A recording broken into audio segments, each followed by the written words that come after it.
We'll go back, everyone. All right. Well, it is the first of Moonspring. You guys haven't taken off from the station in Lorraine Hollow just yet. However, if you guys want to already be on the train, you can be on the train. They do allow you to be on it 2 hours before they leave, which I believe I told you was at 8 p.m. Yeah, 8 p.m. So around 6, you're allowed to board the train again and hang out on there or whatever else you guys want to do. I would say you're kind of just gathering up your stuff here at the train station where you guys had settled in for the day. Well, Vael will make sure that Chinook gets an opportunity to walk before trapped on a train again for a while. Oh, he'll be like right at the platform doing that. Just kind of going up and down. Do they have one of those things on the train where it's like a little fake grass patch for the dogs to grow? Like they do on cruises? That'd be cute. They don't have that on the train, no. So I feel like there would probably be some sort of option for him, like what's it called? I guess sort of like a litter box, but not really. Chinook has been toilet trained. You do have the option also to go where they're keeping the animals as well, which is... Yeah, that's what I was going to say Raelynn would do, is check in on Oren, see how he's doing, never having been on a train before. Mm-hmm. He, like Raelynn in an elevator, is just like...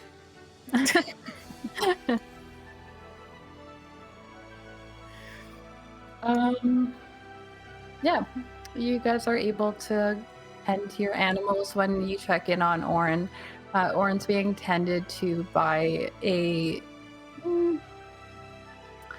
like late 30s maybe human man. He has very like weathered hands. Like it looks like he works with animals probably all day. Like he's wearing a lot of the similar colors to the other people who work on the train, which is like a everything seems to be gray and kind of lined in this sort of coppery bronze trim. Any little stitching and buttons and details are all bronze. And so he very much matches the aesthetic of all the other attendants that you've seen. When you come aboard, he gives you a very warm smile. Kind of because there's not a ton of animals on here, and he was the one who like took the animals for you guys. He would probably be able to gauge that one of those animals over there that came in together are yours, and so he doesn't really make much of an effort to double check with you, unless it looks like you're trying to let Oren out of his little pen. She'll just go up to like make sure he's okay, feed him his rations, sort of thing, and make sure he's not too spooked. Give me like an insight or animal handling check. Both are the same. In tower or out? Out in the open's good. 12. You almost sense like some sort of relief or eagerness from Oren when you approach, like as if, yeah, you definitely gauge that this is like an unfamiliar sort of thing. And even some of the other horses, since you tend to be the one who is around the horses a lot, tending to them, they also seem kind of, there's a lot of relief as you like sort of pass by them. And when you're kind of interacting with Oren, you get the sense that you're pretty in tune with your horse. So I'd say you're comfortable here, like as in terms of being taken care of. But there's definitely like an unsettled sort of spookedness to the unfamiliar environment for sure, especially because down on the lower cars, there is quite a bit of noise. And like the further you go back towards where that core was at the center, which is where the horses and stuff are kept, you would imagine that it hasn't been a very comfortable ride for the horses. She'll just kind of like pet Orin's face a bit, and then, like in passing, kind of give everyone else little scritches just to make them feel better. Give Lily some attention, and then she'll just thank the man that's working there for all his hard work and making sure that they're okay. Head back out. Yeah, he gives you a very warm sort of smile, and you notice that like this man must be a bit lower class, because a lot of the people you're seeing here look very well kept and in good health, and he looks, like his hands look weathered, his teeth don't look like they're in that great condition, but he's just kind of like a warm sort of presence despite that. And he gives you a smile, and before you're able to leave, he kind of says, Miss, Yes? you have any advice for dealing with these ones? And he kind of just gestures to the group of animals that you just left. They don't seem to respond too well to me, and I'm fairly good with animals. And he's pointing to our group's animals. Yeah. Well, this one, if you pet her behind her left ear, she tends to like that, and she'll give you a little more attention that way. And she's like pointing to a briar, and then she's just like, Lily has a mind of her own. She's a little stubborn, but you'll find a way to love her. Everyone does. And then Except for Kara. and then she's just gonna point to Tempest and be like, he's a magnificent beast. He knows what he wants. I think you're noticing as you're talking to him, it looks like he's looking over your shoulder. Like you're engaged with him, but it looks like he's looking over his shoulder between each answer that you give him. And then at the very end of that, he kind of gives you a polite nod, and you get the impression that maybe he caught half of what you said. Okay. And he goes, oh yeah, thank you. And when you turn around, you see that there's like there is a group of like armor-clad men standing like just outside of this train car, and they're talking to him, and they're talking to amongst each other, not really paying any mind to you. But for whatever reason, it seems like the presence of this group makes the man kind of uneasy. He seemed genuinely interested when you started talking, and then by the end, it was like he couldn't leave the conversation fast enough. Got it. So it looks like he wants to stop talking to Raelynn and just like move on. Yeah, he turns around and goes like further away from the door where you would have to leave. Okay. I guess she'll head out then if he wants the conversation to end, kind of thing. What are the others Just nod at the doing? guards. What are the others doing during this time? Is that area where they took the arcane core any kind of visible or accessible? Well, it is right by where, it's where, like, next to where Raelynn is currently. This group of guards seems to be standing outside near it. In terms of if it's visible for you to see now, that car is closed. Not the new one, but the one that they took away, presumably to be recharged somewhere. Well, they took it out, recharged, and brought it back, and it's been closed for like hours now. And is that area where they took it to be recharged at all visible? You saw them go behind the train station. Mm-hmm. So if you want to go behind the train station, which, keeping in mind it is built into the side of a mountain, you could definitely make a perception check if you would like to wander around near there. I think I would like.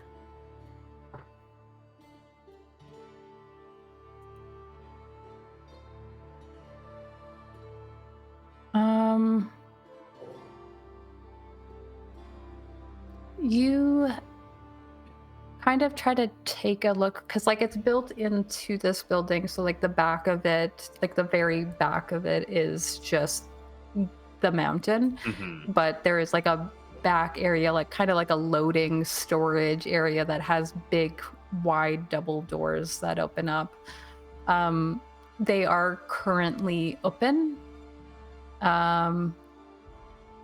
You do see maybe about 5 people, 2 of which look like perhaps people that work specifically at the station, and 3 people who look more like military type who are standing around over there.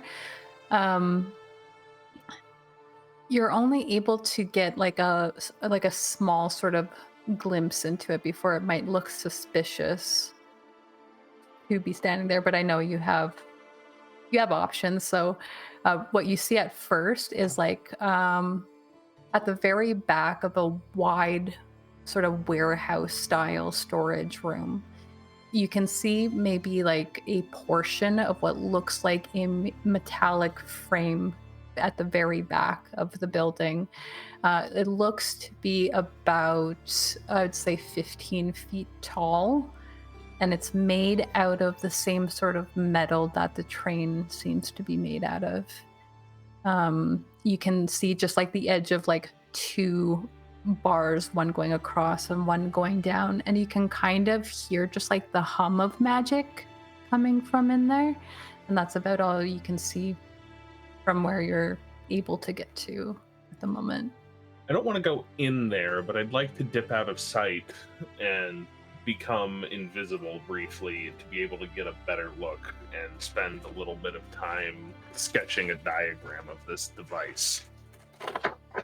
How long does your invisibility last again? An hour, I believe. All right. Let me double check. You'd have to go inside somewhere in order to like get out of sight to not be just like seen vanishing. But you are able to do that. I would like you to roll a stealth check though, because sound and lots of people around.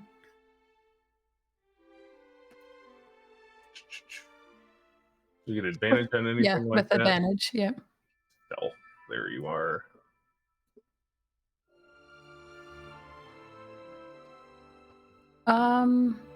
Yeah, you kind of have a couple of options. You're able to go like inside the train car since it's open and like go in and be invisible and then come back out if you wanted to.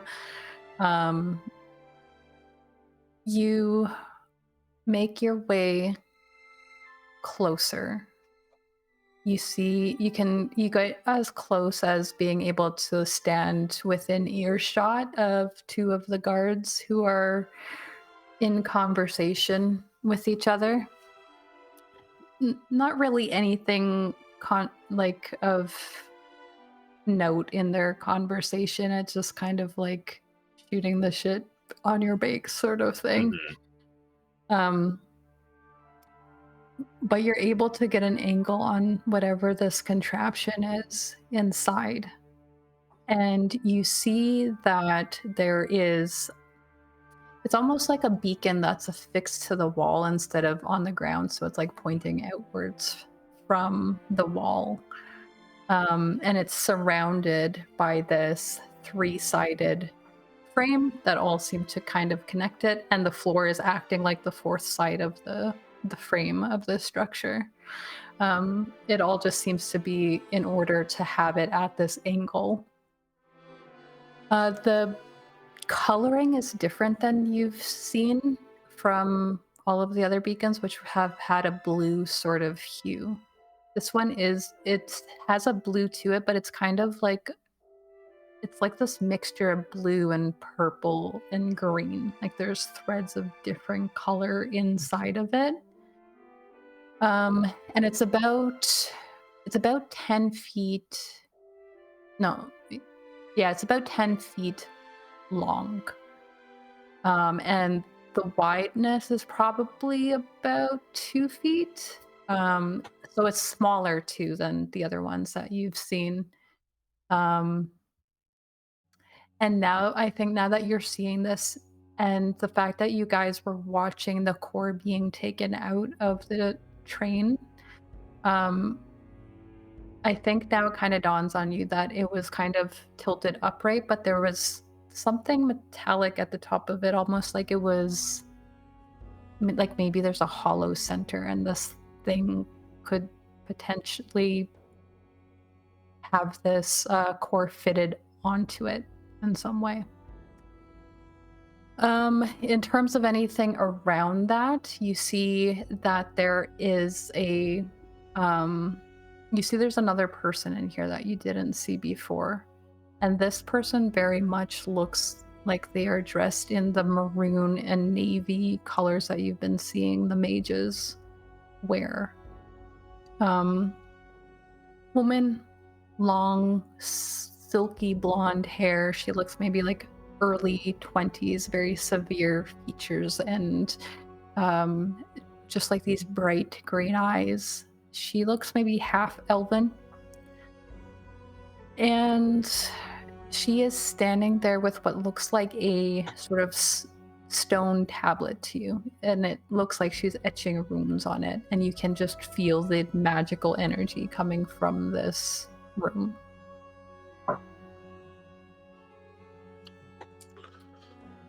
I'll spend like 5 minutes sketching out this device as best I can, and then I will make myself scarce. All right.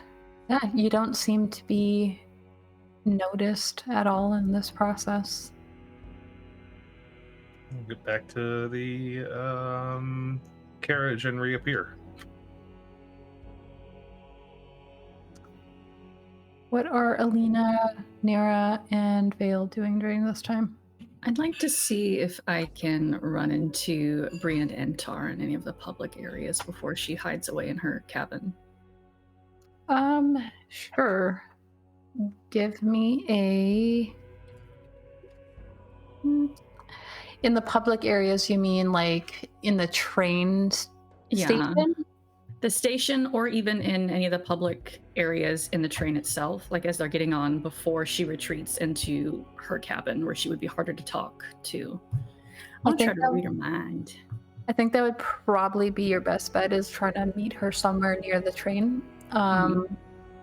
She didn't seem to hang out near the more touristy spots here. And so you're able to either catch her outside of the train or in the main level of the train car that she has a private car in. I'll try to get her on the main level then. All right. And are you just trying to read her mind from afar quickly, or are you going to try to... I'm going to see if I can get close enough to have a conversation. I do know she has a bodyguard, so I might not be able to, but I'm going to try.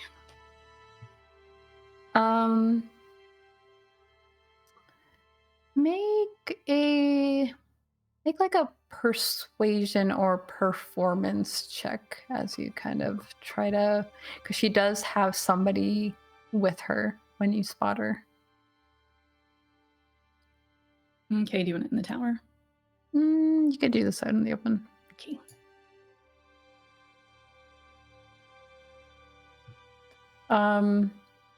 You get so close to her as she's in conversation with this very like large man who has a little bit of he's dark skinned, but there's like a sort of strange gray green ashiness to the skin tone. And you see that his ears are like pointed, but they're like less pointed than a half elf even. So he just looks like a very large man with some sort of undetermined lineage to Alina.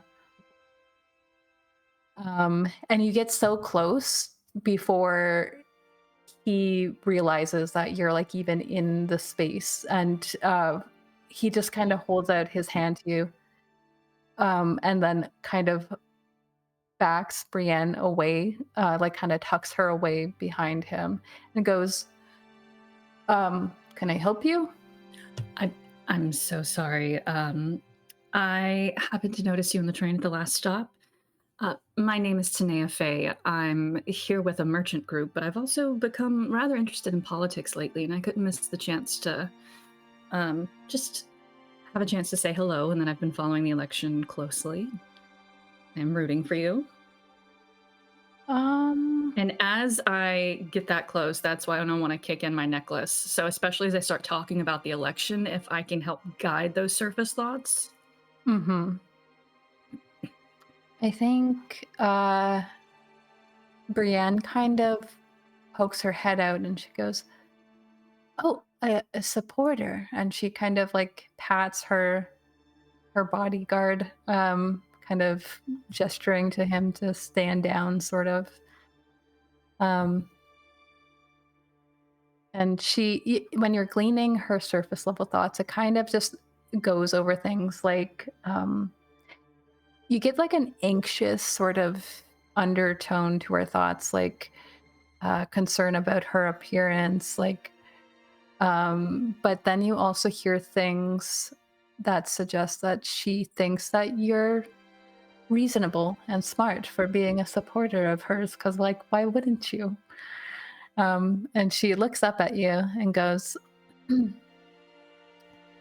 you're interested in getting into politics? I don't know if getting into, but I've been a student of history for a while, and what better way to study history than study it as it's being made? You hear that, yeah, just like very showering, sort of. As long as you're like praising her, she's kind of praising you back in her mind, like, oh, beautiful and smart. And she goes, sorry, I didn't catch your name. What was it again? Tanea Faye. Tanea Faye. You're staying on the train? Mm-hmm. Oh, well, I do have a meeting that I'm supposed to get to. And as she's talking about the meeting, you get the sense that it's like a, kind of like a sending, like a long She's like a Zoom distance. meeting. Yeah, like a long distance call. The meeting isn't like happening here, but she does need somewhere private for it, is what you're gleaning. Well, I have a meeting to get to, but if you want to pick my brain, we'll be in the dinner car in about an hour. I'd be honored. Delightful. And she's going to reach out her hand to shake your hand. I'll shake it back. She goes,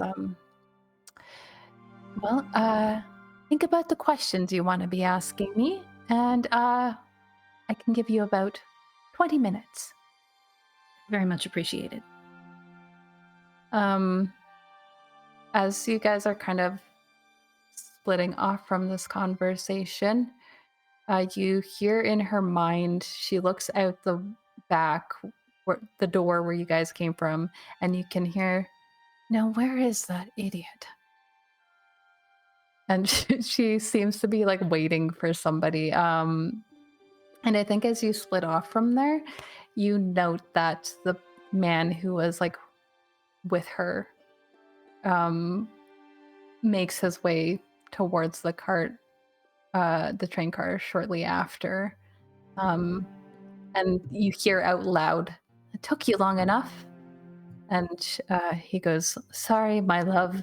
And he's like very like very kind of like meek towards her as they head up into their little private area in the train car.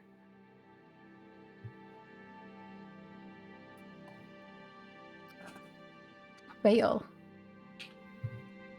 Vael's literally just letting Chinook run for now. He's got no agenda at the moment, so he's playing some fetch, making some ice cubes for him. All right. Just making sure he has his exercise and some fun. What are you doing, Nyra? I think Nyra she's gonna hole up in the dining car with her tarot cards and stuff and just people watch for a while. They didn't really do that the night before. Mm-hmm. Give me a perception check. In the tower? Yes, please.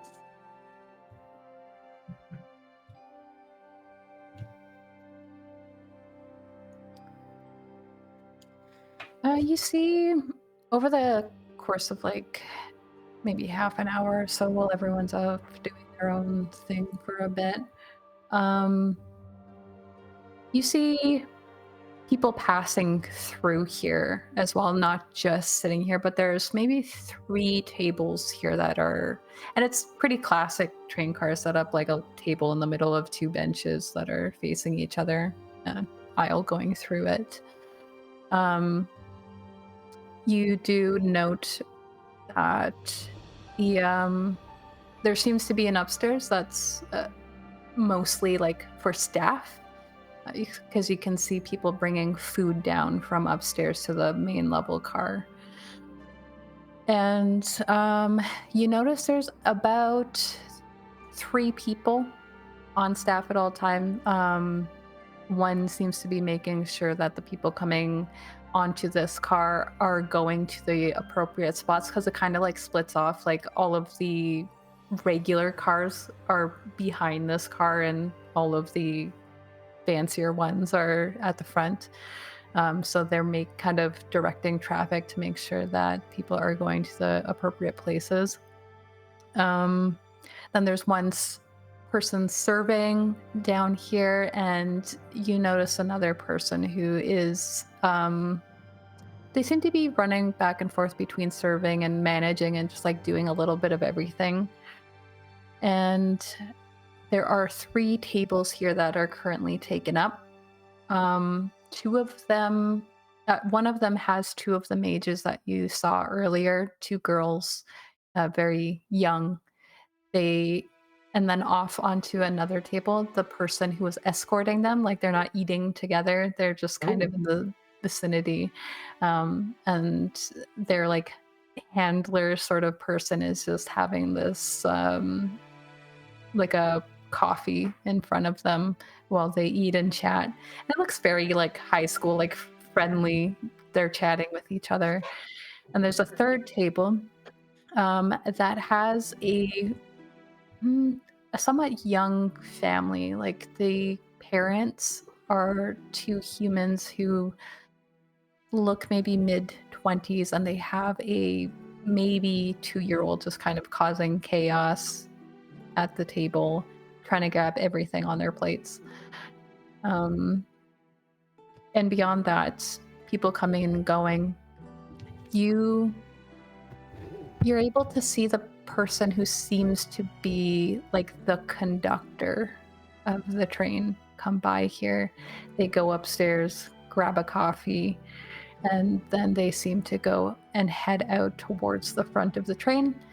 And this person has very curly red hair, and they're very ambiguous in their gender. They are elven, very curly red hair, kind of tucked back into a ponytail, wearing just a very sleek uniform, very slight frame. Other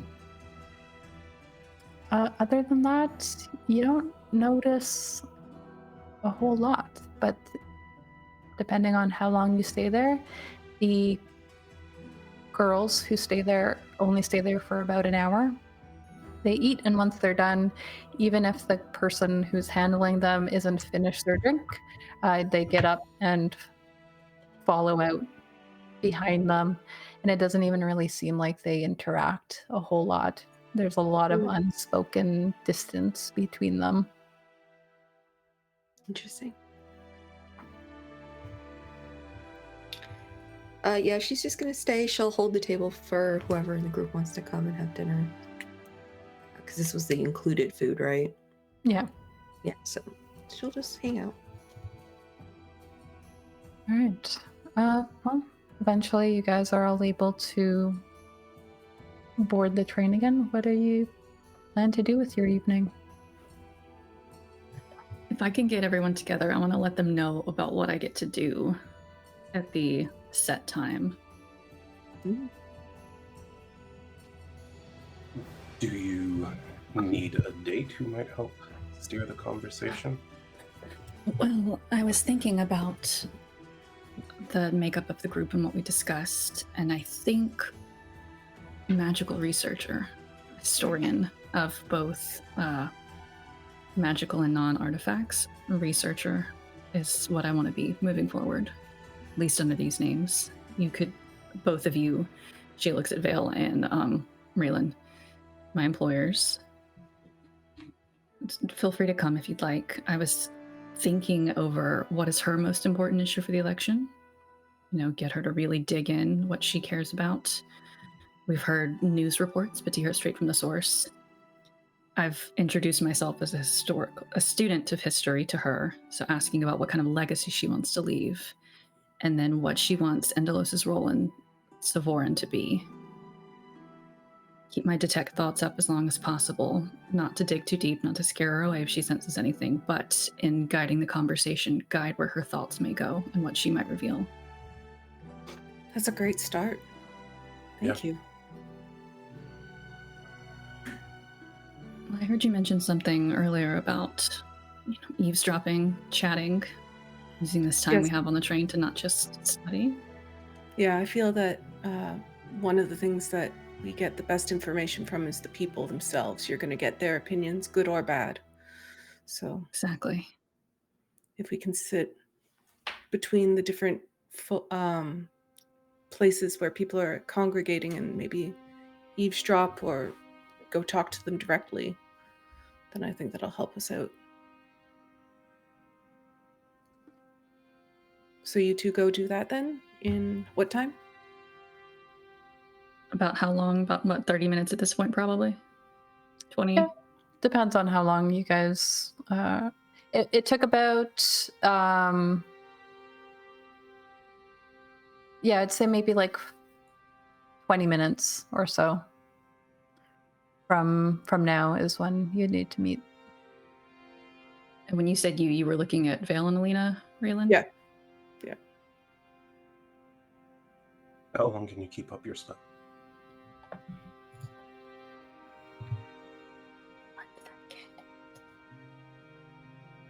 A minute. So it's which part of the conversation I want to let it kick in. Are you able to do that without drawing attention, without your necklace? Or do you have more than one charge in it? I have 4 more charges of it. Okay. Vixx, let me know. It says I can just expend it from the necklace. I would have to do any kind of verbal or somatic, because it's different than casting that spell itself, because it's coming from the necklace. Yeah, I don't think that you need a verbal component when you're doing it from the necklace. I definitely think out of habit, like playing with the necklace is a habit of hers. So even if we want to flavor it, like that's how she activates it. It's it's someone wearing a necklace who like fiddles with their jewelry.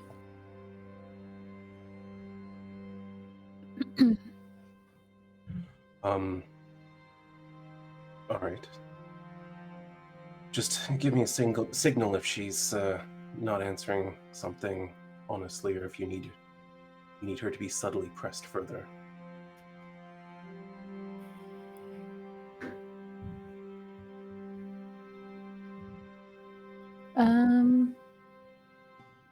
All right. She loves flattery. As any politician does. You're the perfect group for that. Let's go blow some smoke up her ass. Yep. And what would you two intend to do? And she'll look at Nyra and Leif. She's trying to take a leadership role. Like her uncle told her she had to be in charge. The dining car is really the only public space other than like walking through where other people are staying, right? Yeah. I'll just probably hang out in the dining car, keep an eye on things. I did see the conductor, and the mages were very rude. That's nothing new. No. There's not much going on. Perhaps we could listen in on information about Mournhold and what happened there and see how people are reacting to that. If you keep your eyes your ears and eyes open for that. That would be wonderful. I think if we could find more about what's happening to Leif, that would be great. If anyone else is suffering from these things, I'd appreciate that. I may look into that further, unless you want to, Leif. Hey, there's no reason we both can't. Okay, so we'll do that then. You could use your cards if you need to, too, Nyra. People always open up to you that way.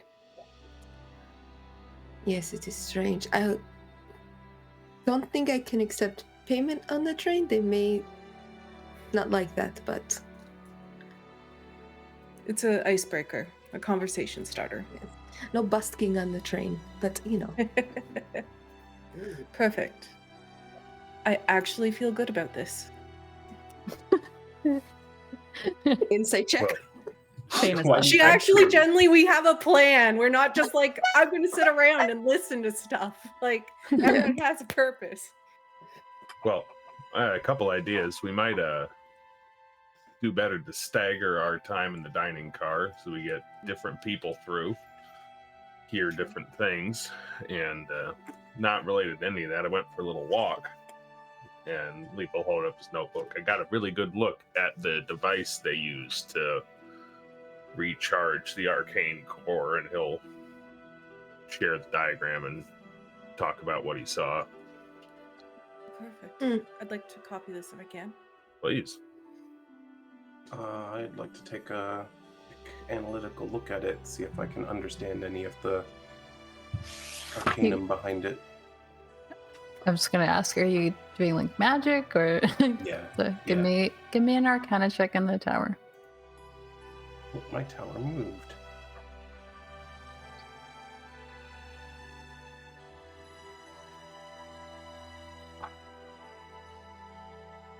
You Leif, did you also like, I know you were doing the device, did you also kind of make note of the fact that there was like another person there seemingly doing something with the device? There's a tablet, one of those maroon clad people. I think looking this over with just the descriptions of what Leif is telling you, it feels almost like a large like a arcane focus. That's what it kind of feels like to you. Like perhaps the the device itself is not exactly where the magic comes from, but it is being used in conjunction with whatever the mage is doing with it. Just based on the fact that it doesn't seem like it's connected to a whole lot of other things, like it's kind of just looks like it's being held in place.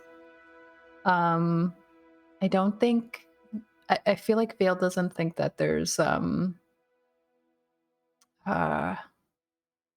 it called? Like it's not a device almost is kind of what I'm getting at. It's a contraption for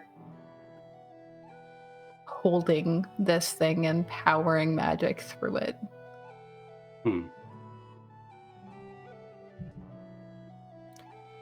You don't get the sense that there would be like an off switch on it, just from what you can see. Fair enough.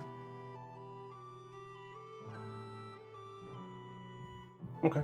Well, that'll do for now.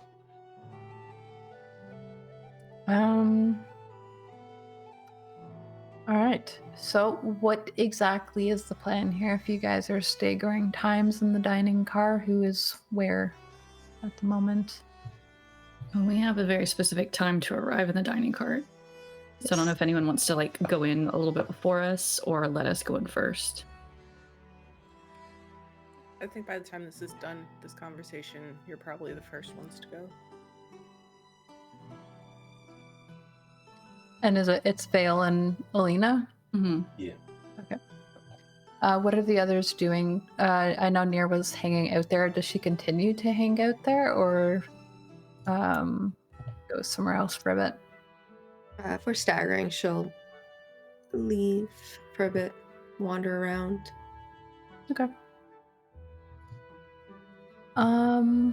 Yeah. What's Vael's fake name again? Lagos. There's no like bar cart. It's just the dining car and that's it.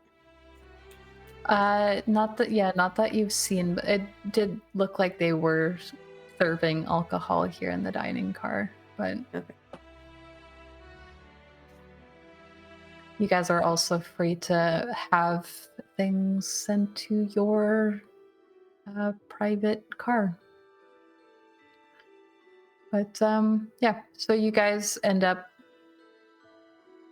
using up most of this time before you kind of have to split off and go to this meeting. Brienne's very prompt. She doesn't go in immediately though, because she is standing outside of the car, kind of talking with this man that is with her, which you're now guessing is probably like her husband or something. And he seems very not social and doesn't seem to want to like go with her.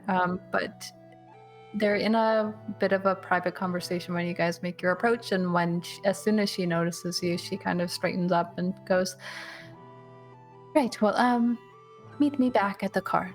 And he just goes, "Yes, dear," and just kind of like slinks off. And as he's passing Vael and Alina, he just gives you guys like a nod and kind of tries to give you a wide berth. He's a small like gnome, so it's kind of easy, but this is a small space, so it is still kind of awkward as he kind of scuttles past you. And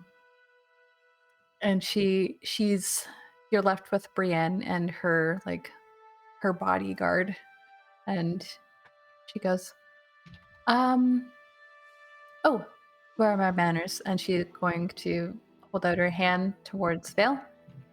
"Brienn Entar." Lagos Avarice. Very nice to meet you. Nice to meet you. I didn't know we would be joined by anyone else. I was mentioning our encounter.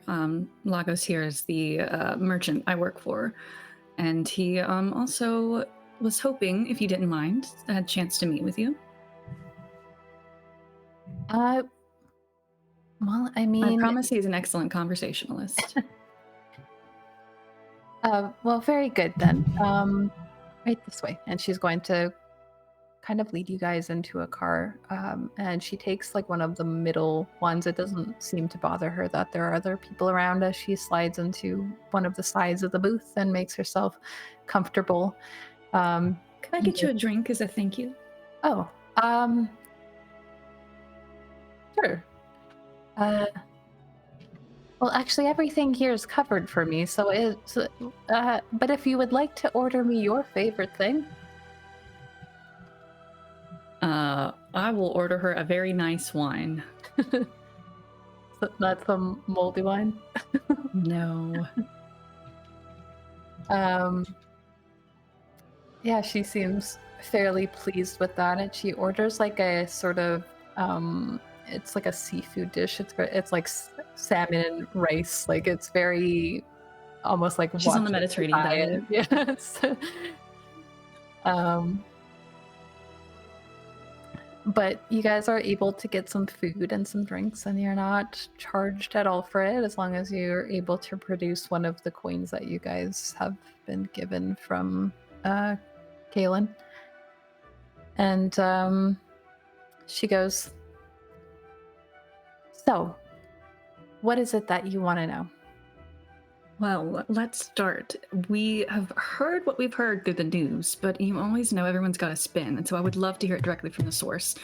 What would you say is your most important issue in this election?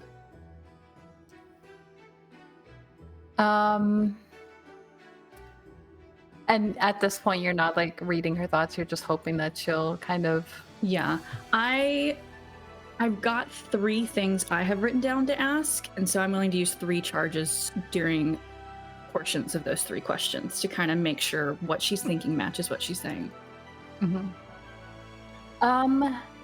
Well, everyone's been talking about this lifting of the ban, and I am not for that. And I know that is a little bit controversial in today's day and age when we want to be making more advancements in a time of war. But I don't think that they've thought it through all the way, and that it won't be beneficial just yet to press forward after such a short time after the tragedy that happened. That's one I want to read her kick it in on that. I don't want to have to ask what the tragedy is, 'cause especially if she's talking about it like, of course everyone knows the tragedy. Uh-huh. I feel like her inner thoughts don't go fairly deep into it, but you do glean that she's like probably referring to the floating city that they tried to launch that failed. And remind me, it's been 100 years? Yes. There, you see? I knew she was the right fit for Endelos, putting the people's safety above everything else. Very noble. Exactly. And it's not just if they try to do the same thing that they've failed to do in the past, but could you imagine being positioned where Endelos is positioned and having a bunch of traffic during a wartime going from the south to the north? That would put everyone in the path at risk should something go wrong again. Above table, remind me, the ban is a ban on what we picked up specifically. I know it's like a mage ban, but that means It's aerial suspension is what aerial it's suspension. Okay. so, yeah. I just wanted to make sure I was not filling in the blanks incorrectly. Mm-hmm. Just how much traffic are they proposing exactly? Well, I don't know. I don't know that anyone has really done anything in terms of wanting to go in the direction of traveling through air, but I assume that's what they're working towards. I mean, I don't know how much of a secret it is, but we've seen it in some of the exhibitions up north. There are prototypes out there in the world now. If it's being presented at a public party, then surely it's not a secret. As you're gleaning her mind and posing these questions to her, you kind of get a sense of there's a confusion and concern to her thoughts as she's like, really? I am surprised to hear that. Well, surely someone of your importance has been better informed than a humble merchant. Well, it has, you said the north. We only just got out of Mournhold in time. Oh, you hear, my God, they survived that? Well, I can only imagine an increased desire to keep the suspension ban. They were showing off something like that in the middle of an attack. Who knows where it went? Well, I know that there's not anything against tempering with the forge bound in certain ways that would make life easier. But you're saying that they're proposing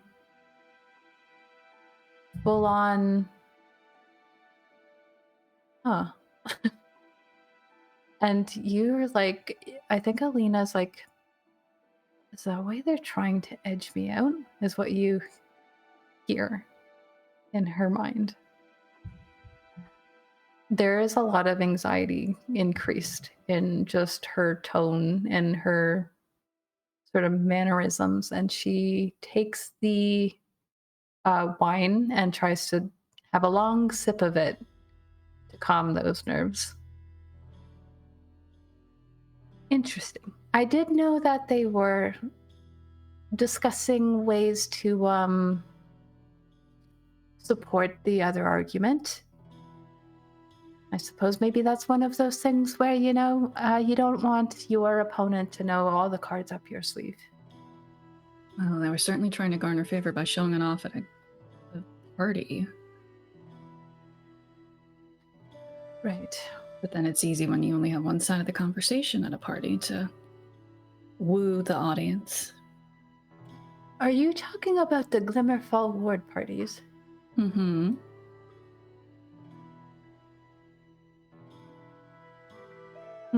Makes sense trying to garner financial support.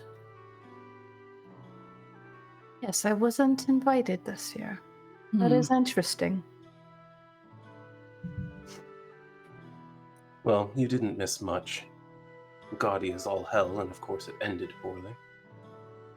She lets out a loud laugh that kind of catches the attention of everyone else in the car, and she goes, you hear in her mind, I like this one.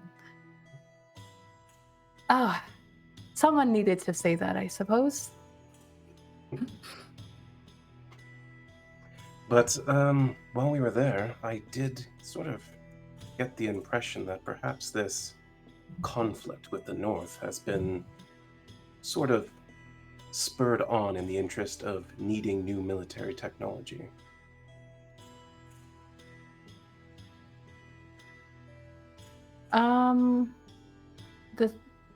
Detect thoughts lasts a minute. Just a minute, yeah. It's probably worn off by now, but she does seem to be taking that into consideration as she goes, well, I do know that there's been a lot of talk about where we should allocate our resources during the war time. And there is talk of perhaps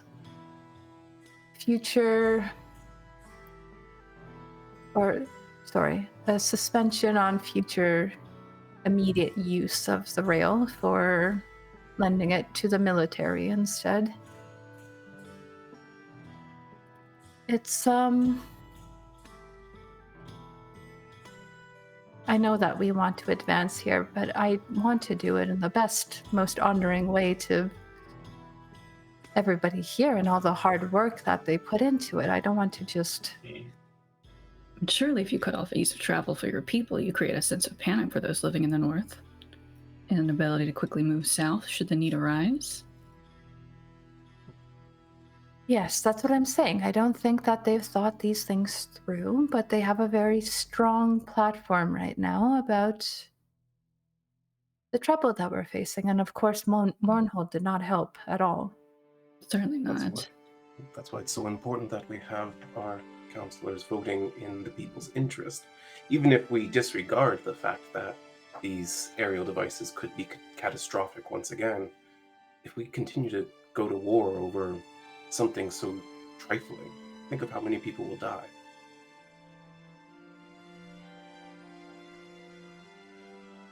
Yes, well, you don't have to convince me there. No, I know. But I guess I speak in hopes that you might be spurred on to convince some of your colleagues. From what I've seen, you've tried very hard. Continue to.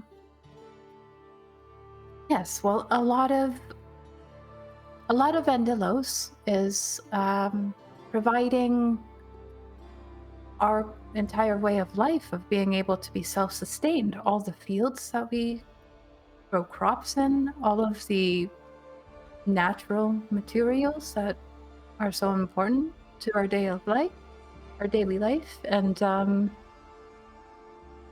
mean, they're not thinking about us though. No, and you want to see an increased notice in all the hard work Endelos puts in for Savorn as a whole. Better cement it. Well, clearly it is a bedrock of Savorn way of life, but recognition for all the work it's done. And unfortunately, my opponent is very concerned with everyone else's opinion and getting back into the good graces. So, it's I'll use a second charge here when she's talking about him. Peter Velez. Yeah, as she says that, as she starts talking about her opponent and you use your second charge, after all the debacle his son has put him through, is kind of her inner thought process on that. He's I don't really know too much about what his personal belief is. He's not a very kind or schmoozing sort of opponent, as I like to be. But,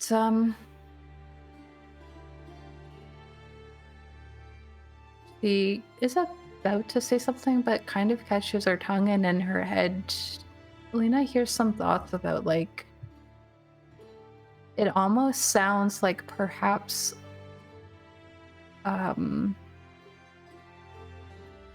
he's being egged on by someone else on the council. You hear thoughts about him having an inn inside the council. Do you think someone like Mr. Velez has outside support pushing him? Well, and at that, you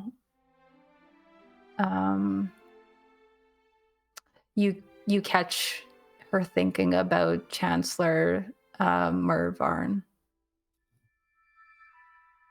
Yes, I do think he does.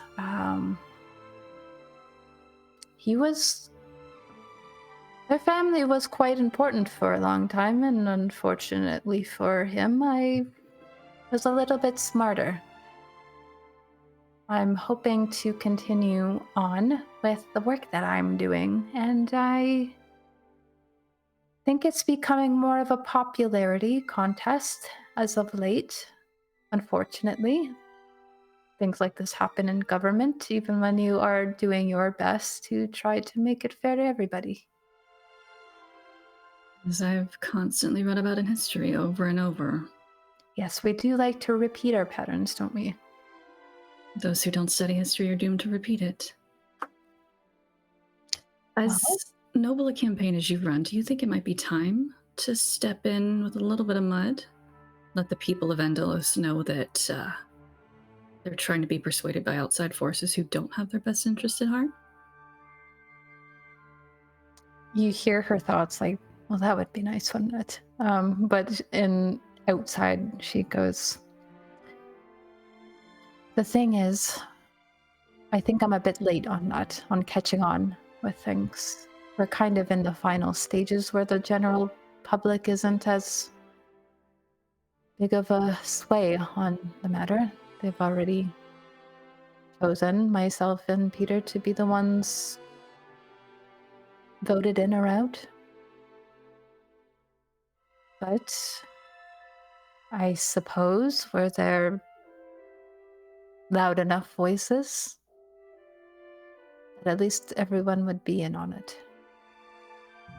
Do we understand how this vote works? Are like they've been elected and now the council chooses which one of them joins? That's kind of what you were getting right now in this Okay. Oh, I moment. see. Okay, we didn't know that before. Okay. Yeah. Well, do you think that you have the votes on the council? She picks up her glass and takes a long drink again. She's taken like 2 drinks of this cup and it's gone now. And she goes, I'm not sure. To be perfectly honest, I feel like I have the favorable vote if they decide that the people do matter. I have technically had more support of the general populace. And there is one on the council that has been swaying back and forth that I think might be able to agree with me, at least. Is it still going where I could pick up that name? When did you start that? When she started talking about Peter Velez. Peter Velez. I'll let you catch the name Matthew Figured. before it kind of dips out. Well, I think most of them at least understand the importance of siding with people who have influence. Perhaps we can put in a good word. It is kind of what it comes down to now, is convincing the higher ups. If you feel like you have connections, or could have connections, you are very likable people. Thank you. You are as well. She's gonna hold up her empty glass to the woman who's like looking by. I will say, for as gaudy as the parties up north were, we did make a couple of good connections. I think some threads we could potentially tug on. Yes, well, outside of the council, there's also just the general, more influential families around here that also, we all know that they talk before leading up to a vote, and everyone's always in everyone's ear around this time. I perhaps should have been in the capital a bit sooner, but Well, you cared about your people. trying to play at this authentically, I think. Only every politician could be like you. She kind of like seems puffed up.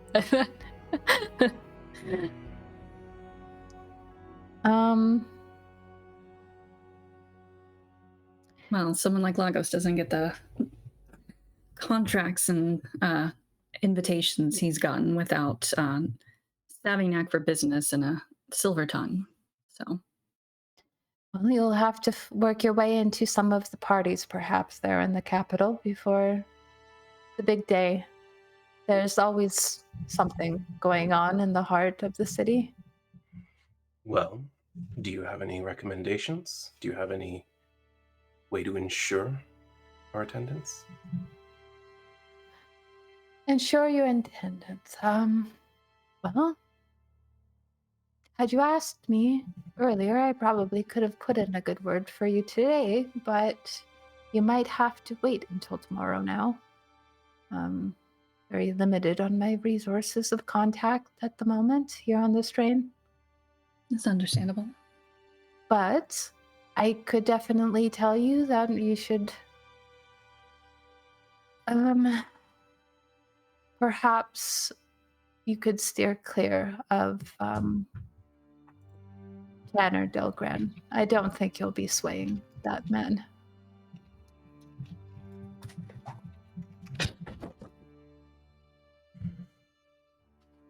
Who can be swayed then? Well, as I said, there is somebody. She seems actually roll a persuasion check for me because she seems very reluctant at the moment to actually be naming names of. Oh. I think Alina's got it. She looks at Vael and then kind of looks at Alina and Wouldn't happen to be. I haven't met him, but I've met family, and they seem to be an all right sort. A Who is- complicated family, as everyone tends to have. yes, that describes everybody here. Who are you talking about, dear? Wouldn't be Dayrun, would it? Yes, rumor has it that he's been having changes of heart about. I think he's tired, is the thing.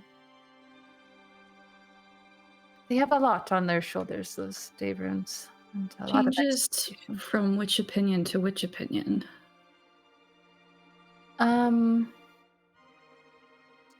Well, I just mean, I don't think he's even certain going in this year. He's normally very. Well, quite honestly, it normally seems as though he wanted to do whatever his father wouldn't want him to do. And I think that has been changing. We happened to meet him. And well, Emmerich is not my favorite person in the world, but he's a man with a lot of mistakes to learn from. Sorry, who was this one? Remind me, was it Emmerich that slapped Dorian? Oh, he caused quite a kerfuffle at the party before everything went to shit. I would like to hear about that later. She kind of just holds out her hand almost like she was expecting something, and the glass just kind of, as this woman's passing by, just naturally goes into her hand, and she puts it in front of her. All right, well, you have, and she's going to take like a little bite of her food. She's kind of been nipping at it this whole time. You can find me here at about the same time. Actually, wait. You can find me here during breakfast if you would like to discuss those inns a little bit further. Well, I am very appreciative of that. Thank you so much.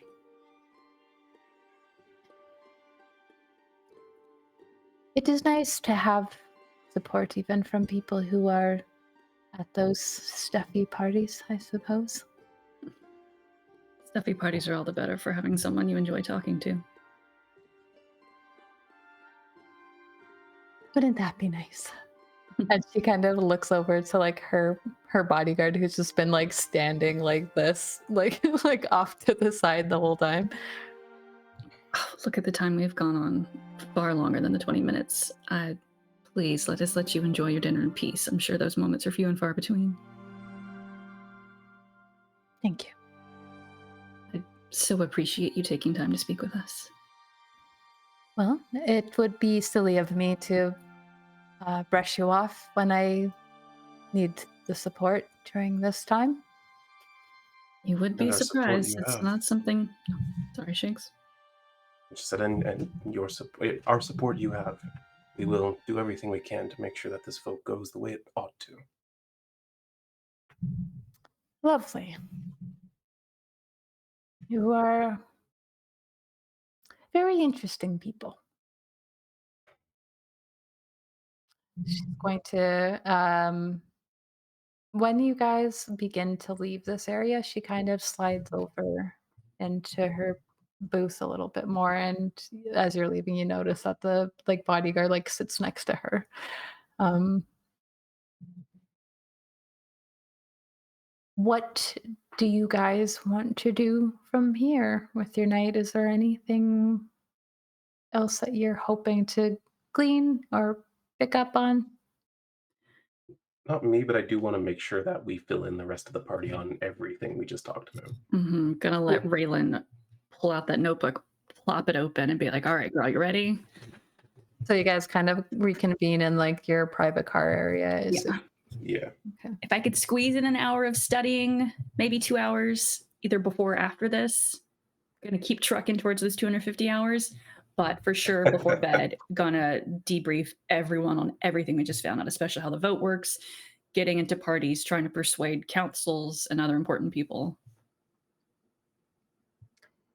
Yeah, you guys kind of got this a sense that it's now just whispering into the council's ears, and the people who talk to the council essentially is what you've gleaned from the process.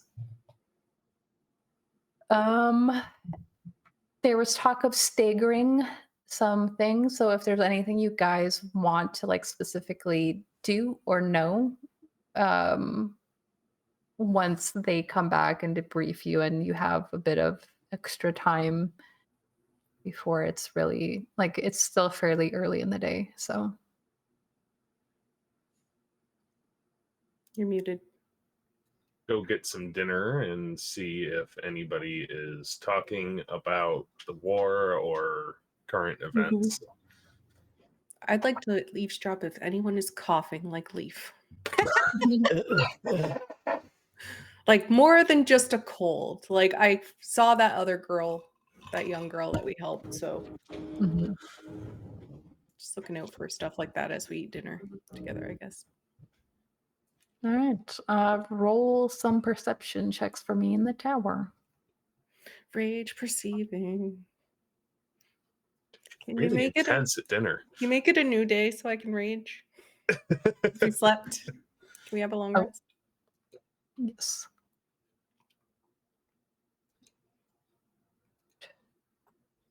Minion. No one else sees anything, right? Except for Leaf's invisibility. Yeah, I'll mark that off again.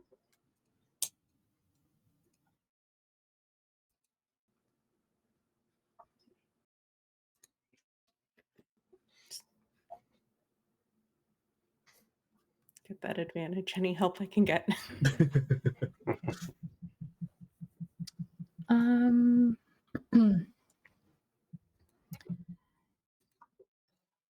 You guys go down to this dining car. You see the you see Brienne kind of leaving the car as you guys are coming in, and following down the hallway. Maybe like 10 feet behind you are these two young mage boys who are they look very serious, but there's like a little bit of whispering going on between them, and you catch little smirking happening. Like maybe not, they've been like trained not to be like rowdy or anything like that. These two boys don't seem to have a handler with them as they walk behind you. And they sit in like two tables down from where you are. And my music crashed. Gotta get that going here, but there are two other tables that are being sat at. One seems to be like a couple enjoying a nice dinner, together. They're being very lovey and touchy towards each other across the table from each other. And then there is an older man and a man who looks maybe like 20 years younger than him, there's like a similarity between them in facial features, probably related. And as you guys are sitting there kind of chatting and drinking and eating, Raelynn, you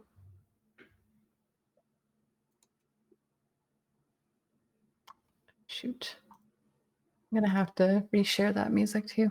Raelynn, you overhear just a bit of like you don't hear anyone coughing for one, but you do hear them talking about. You notice that they have a little, almost like a lock box sort of thing that's on the seat next to the younger man, and it's like a black sort of chest.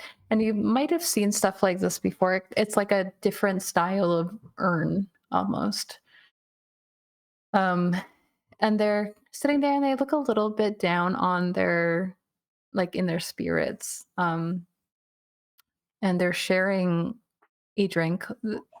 Seems like they've toast each other. And you overhear one of them toast to a memory of that they're having of somebody. Sorry,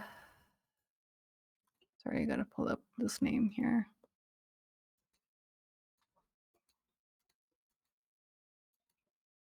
You notice that they are toasting to somebody named Landon, and he is telling a story to this man about all of the times that he was such a pain in the ass to him when they were just kids. And you notice some regret in his tone as he talks about, like, I used to tell him things like, I wish I'd never seen him again. And then he went off and traveled around, and now I'll never see him again. And there's a little bit of like tension between the two men. And he goes, you couldn't have known. And it's not like, it's not like he wasn't built for that sort of thing, you know? And there's like a sort of like trying to steel himself from the younger man as he takes a drink and tries to mask some of the emotion that is threatening to bubble up in him. I know, I never even bothered to come by his stall any of the times he was passing through Mournhold. It's just, should have made more effort. And he goes, you're here now, right? And he goes, he just kind of shrugs it off. Probably won't matter anyway with all of the things that are happening. Maybe soon this country will be completely wiped clean. And the older man goes, you shouldn't talk like that. And like they both just kind of stare at each other for some time after that. And he goes, and the younger man is just like, takes a long drink, sets the rest of the glass down, which is like there's just a little bit left at the bottom. And he pushes it over to the older man and goes, well, I guess we'll find out soon enough, a couple days now, what the fate of everything is.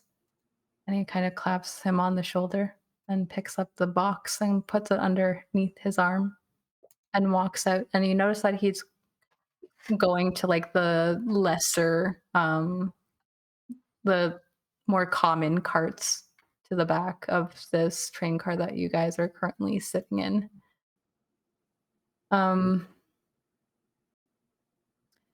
just based on the way that they looked to you, and timing wise,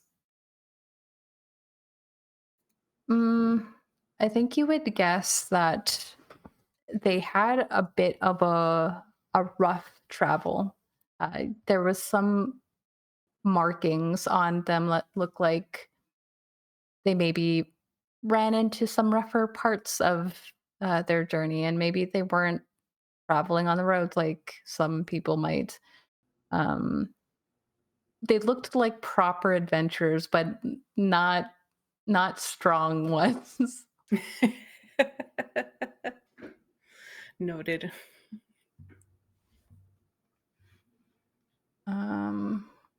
Was Landon a name we had heard when we kind of first entered the tent with the caravan? Like, was he anyone that we had heard about? You didn't hear the name Landon from anyone. No. Okay. I think especially because a lot of you were preoccupied during that time. Some of us pieced out.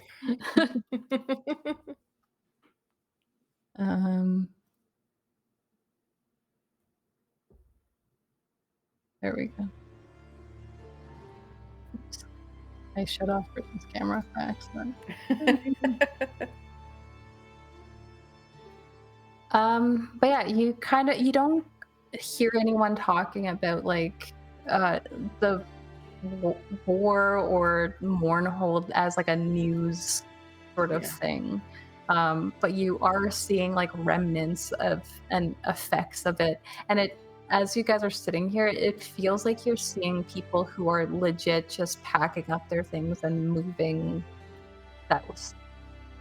You're seeing like desperation on some people's faces, and as you sit there and let people cycle through this area, there definitely just feels like an overall tone from at least 50% of the people that pass through here, that there's a loss of morale. But then you notice the other 50% seem like unaffected in some sort of weird bubble, like as if nothing is happening, and they're just fine. Like they're like the lovey-dovey couple versus those two. Yeah. Complete contrast, but it is very clear the line between people who are on this train by necessity and those who are on it for leisure. Okay.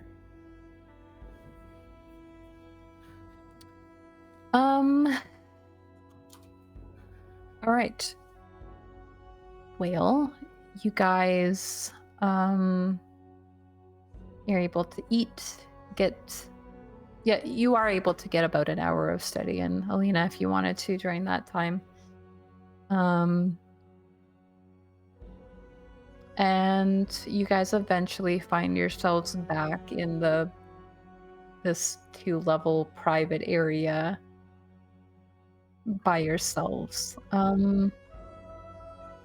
The train,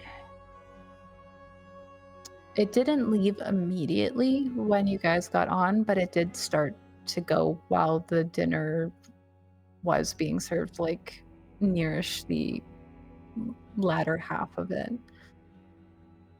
And you guys notice that you're going across a lake from Lorraine Hollow, and you're not going straight on, like, according to the map, you're not going straight towards the capital at the moment. It seems like it's taking a different path across the lake. And as it nears the end of the lake and you start to see the land again, you notice that there is this town, which it should, like, based on Raylan's map, it's marked off as something called Lorraine. And you're seeing the remnants of a town. Like, you see buildings that are just collapsed in on each other. You're seeing dark markings across the remnants of these bases of these buildings, like as if there was some sort of smaller town here before. And then at the very back, northern end from where, because you're kind of coming around the south of this site, and at the very north, you're seeing a large building there that looks like some sort of, well, I guess Alina, Raelynn, Vael, it looks like an academy of some sort, like a huge one. And when you see that, you then note that there is some sort of rebuilding process that currently isn't happening right now, but you're noticing some newer things, like the roads leading up to this large building look new. And it's like this large, long, black manor with a tower in the center. And the door on it, you would have to guess from this distance, if you can make it out that clearly, is probably 30 feet tall. And you're seeing maybe at least 6 or 7 stories, and they're all lit up inside. This building is currently in use. It's a very dark stone manor with a lot of bronze, coppery trim to it. Looks very, I want to say gothic, but it's not quite that. It's like a sort of mesh of futuristic and gothic together. I have an example of what I'm talking about that I'll share later, but yeah, you're just seeing this large building in the distance that as you pass by here, and it's maybe 10 o'clock at night at this point. And this is in that ruined city of Lorraine? Yeah, it's right on the edge, way on the northern edge of it as you approach it from the south. Is there any other lights in this ruined city? Or is it just the one building that seems to be active? Roll me a perception check. And when we've heard about members of the Academy, have we seen other branches of the academies at the other city, or would this be the Academy? You haven't even seen a branch in Mournhold because it was in the military ward. Okay. You guys learned. Yeah. You're looking for lights, you said, any other signs. Yeah, Vael, you actually do note that they're closer-ish. There's smaller buildings in that same vicinity. Maybe there's an area over there that has been rebuilt after whatever happened.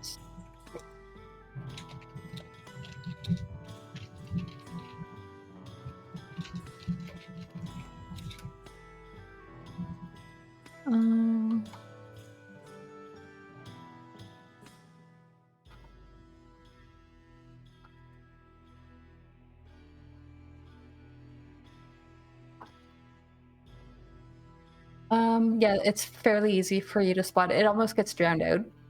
But when you're looking for it, you can definitely see maybe 10 other buildings, would guess. Okay.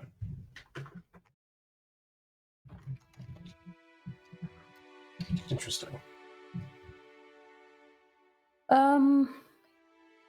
Yeah, this is near the end of your night, and it's really difficult not to notice it when you're going across a dark lake that's in the shadow of a mountain, and then suddenly outside your windows you see this light in the distance.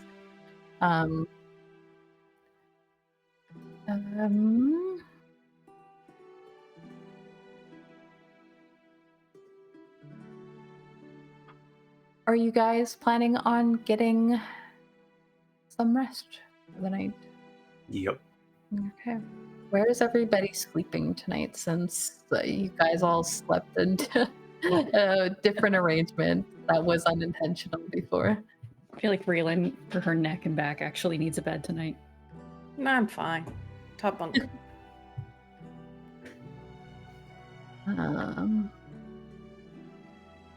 Because Nyra wakes up just a little bit earlier than her, and she doesn't want to wake her up, so she put Nyra on the bottom bunk. Wherever I can fit. There's a third bed in that room, so Yeah. But you guys, you make your way up to the top floor of the train and get some rest for the night.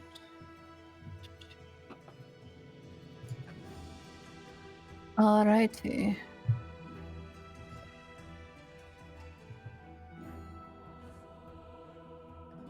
that's a fancy building.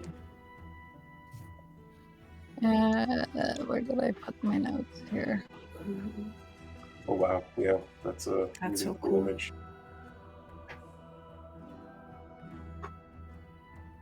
Okay.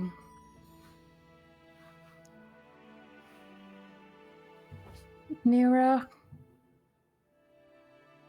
as you are sleeping, you find yourself standing in a very familiar environment here. You can feel the drifting sand over your skin as you, and the warmth of the desert back home. You can see the sun blazing in the sky. The sand, as you're walking, starts to shift and move in a way that feels almost unsteady to you. And it starts to cave in underneath you. But instead of just free falling, you find yourself kind of, it almost feels like as if you were moving through warm water. Like you're not falling fast, but you are sinking in a space that feels warm to you. Warm, dark, and you have this innate sense that the warmth is coming from the very bottom of this darkness as you kind of drift and float. The embers and glow on your skin and your hair kind of are the only illumination as you go in deeper into this space. But as you are going down, it almost feels like you're catching, like your hair and your skin are like illuminating things that are in the dark that you can't see. But you kind of just catch this vague outline that feels almost like you're looking at memories, and you've felt like this before when you had your vision during your trial. You're seeing faded memories that aren't yours. You see the glimpse of a crying woman. She has tears in her eyes, and it's almost like you're seeing the fragment of a mirror. So you kind of see one portion of her face. She has dark skin, orange eyes, and you can see tears welling up in her eyes. You feel a bit of sadness, and then you're going and you catch another glimpse of something, and you see just the embodiment of what, like a angry ocean, like the probably rivaling what you've heard the area around the Thunder Craigs can be like on the water. But you keep drifting down, and eventually you kind of are almost like in a diving position. As you go further down, warmer still. Not uncomfortably warm. But then from the darkness, you can kind of see that you are getting closer to the source of this warmth, and it just feels like a shard of sunlight is somewhere near this bottom. And as you get closer, a ring of light. Closer still, another ring of light. And this goes on until you see 12 of these rings that you're approaching at the bottom. You are starting to feel uncomfortably warm to the point that it almost hurts. And you kind of feel that you might be able to pull yourself out of this or keep approaching. What would you like to do? Knowing that that's Isharil's symbol, I mean, she died for her goddess, so she just keeps going. I need you to make a Constitution saving throw, DC 15. In the tower? Out in the open.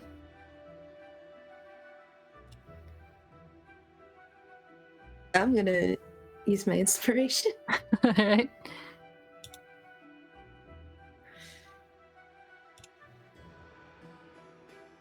Same Nope. number. I hurt myself. It's okay. For not very much. You take 2 radiant damage as you are going closer to the source.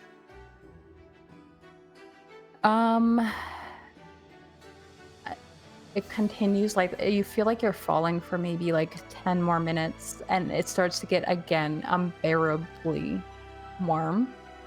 But you are seeing this very condensed light at the bottom that just feels like it is reaching out back to you. You press forward. I need you to make a con save DC 20 this time.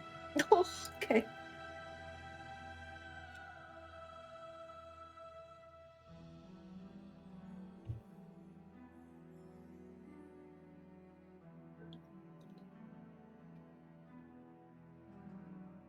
Oh, I picked up too many.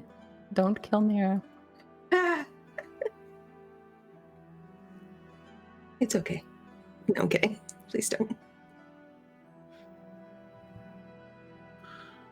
And that'd be weird if we woke up and Just leave it there. You take 9 more radiant damage as you feel yourself being let down onto what feels like a very warm, inviting floor. And this little shard of sunlight just kind of breathes to life in your presence.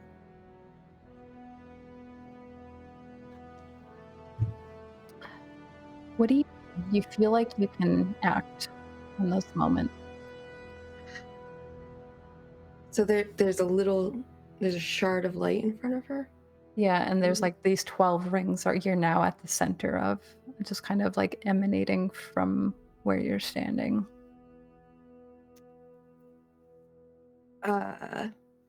Yeah. Just like with the crystal, she's gonna touch it. Make me another Raelynn con can yell save. at her in the morning. This is also 20. No. We can just assume I fail. This is fire damage though, so it'll be halved, which is good.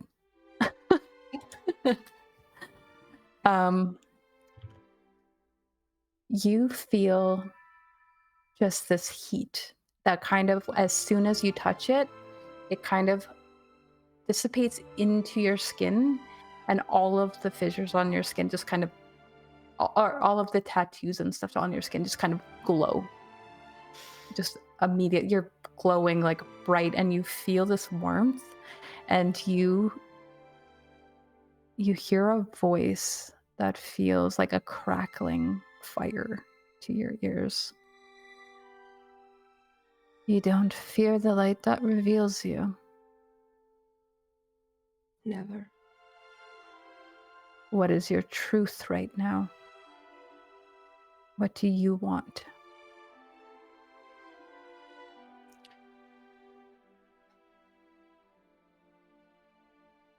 I want to help you and your siblings. You all at once feel all of those emotions that you felt on the way down. The sadness, the anger, and then you just feel this vast loneliness, the loneliness you've never felt before. Then let it be so. Nyra. Yeah.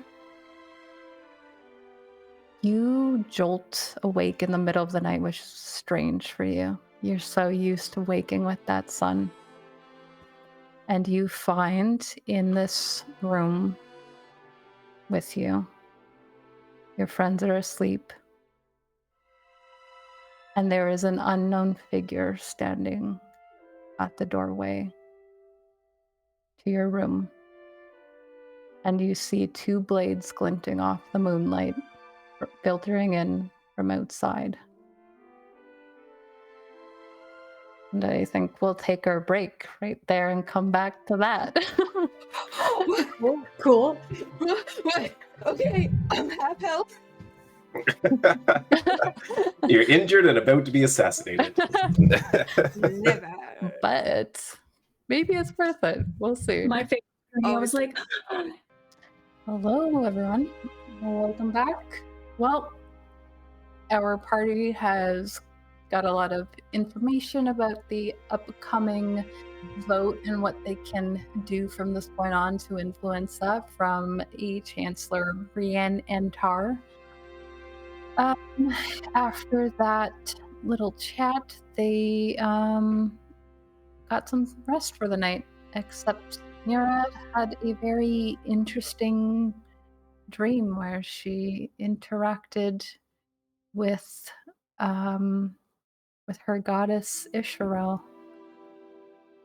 After taking a little bit of pain to overcome some of the intense environment that she was in, she suddenly woke up in the middle of the night and found an unknown figure standing at the door.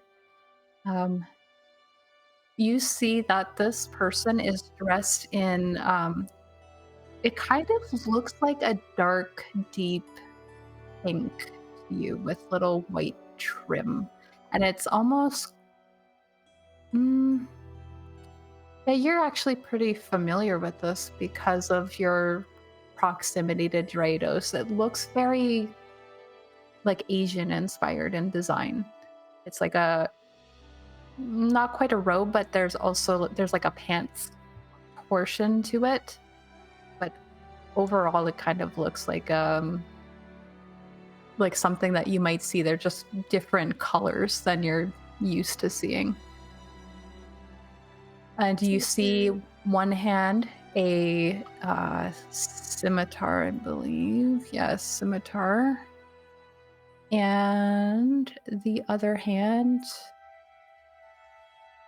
has a dagger in it. And it seems like they are being quiet and like they haven't noticed you. They're currently looking in Leif's direction. And I think you kind of see that there is a gesture of the head to like move into the room to somebody that you can't currently see. Okay. Does the just like curious, the outfits, they don't look anything like what the people from Jaris wear, the ones who come up to the Oasis sit off now. Okay. No. Drados is the only place I've seen this style of clothing from. Great. Okay.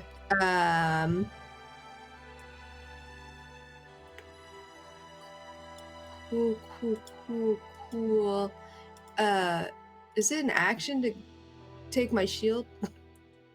Or I'm kind of allowing you to, right now you're the only one awake and aware of what's happening. So if you want to just describe a quick like 6 or so seconds of something you want to do.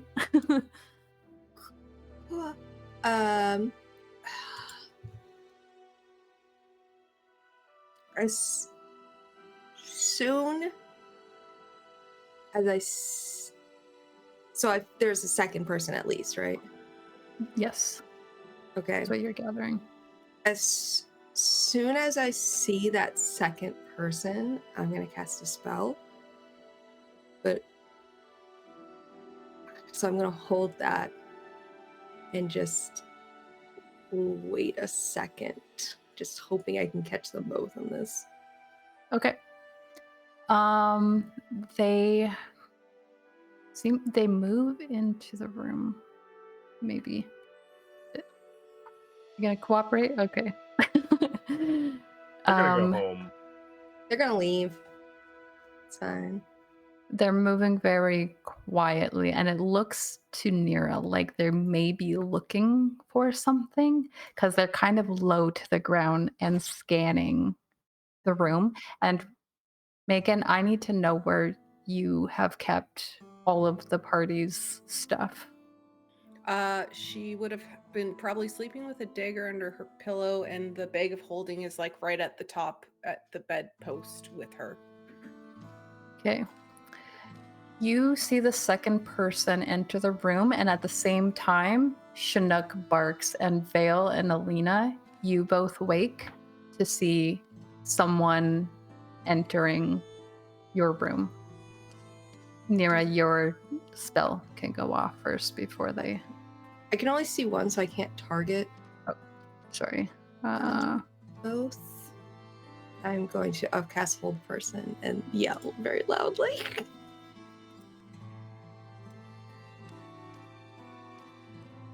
Is that working? Yes.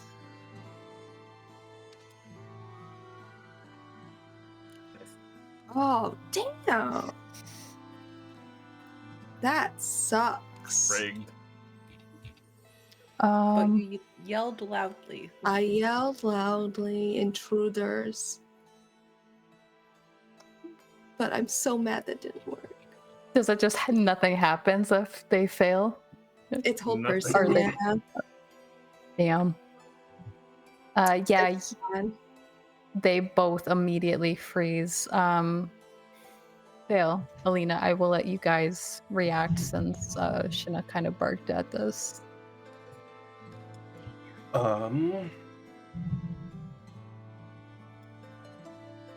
only see the one, so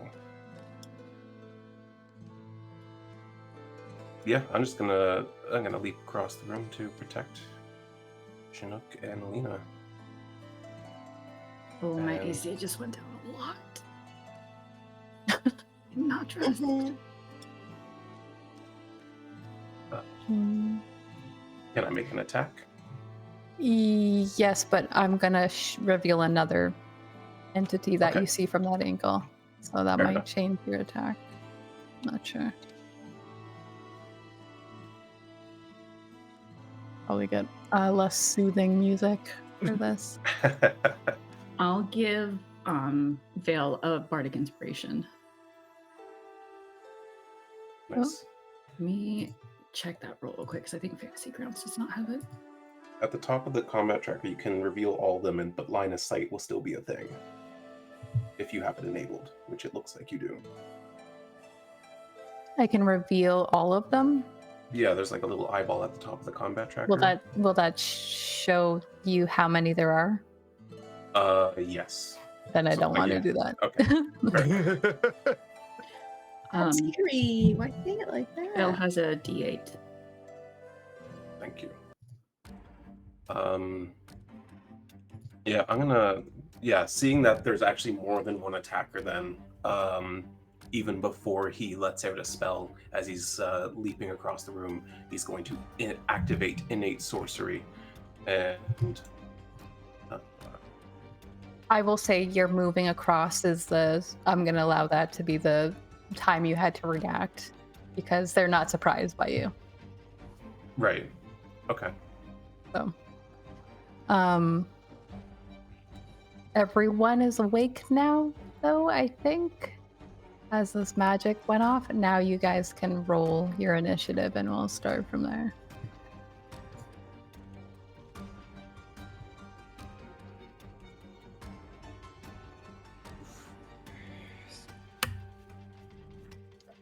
Is it gonna show whatever?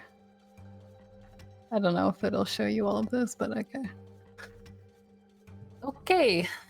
Leif, you hear intruders as someone is scanning around near your bed, brandishing two swords in their hands, and they have both turned their attention to Nyra. I tumble out of one side of the bed, hop up on my feet, and brandish my fist into the back of his head. All right, go ahead and do that.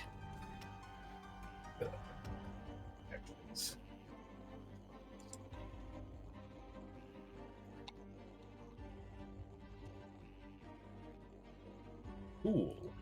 Just a hit. And I'll knock him down. Make my second one.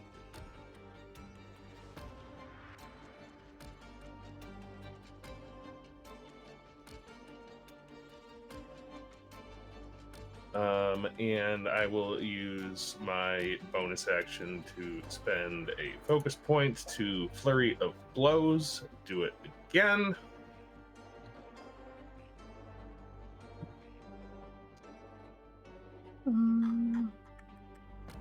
And one more.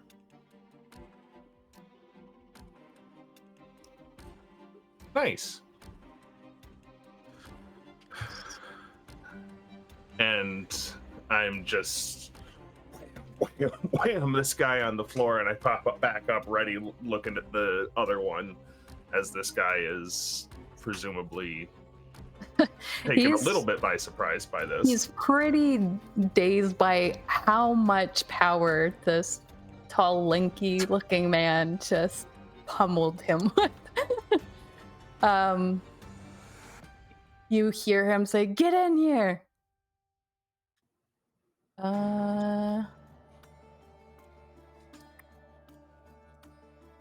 Let's see.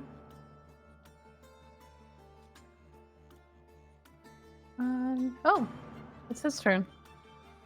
That works out. Yeah.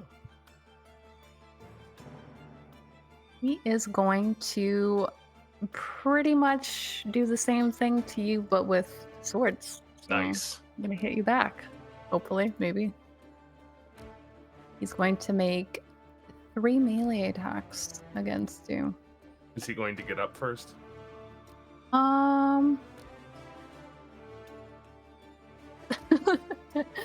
I think No. the Lay on the first. floor, cutting I think yourself. I think the first one is just him cutting, like across your legs on the floor. He thinks sweep the leg is a thing. Jump right over it.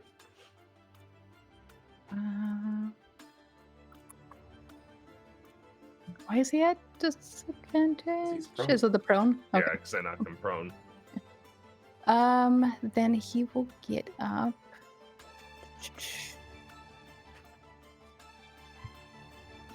I can remember how to remove effects. There we go.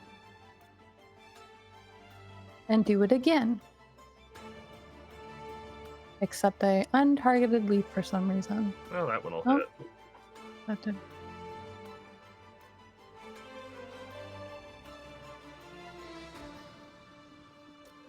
And then with his third attack, it's a dagger attack. Just kind of slash it. He's just trying to get like almost distance by cutting at you at the space in between you. That's a miss. And then you watch him pull out this little small contraption that is glowing with a very familiar looking blue energy. I don't know if you have anything that can stop him from using an object, but if you do have it, let me know before he tosses this thing. Let me see. What kind of reactions do I have?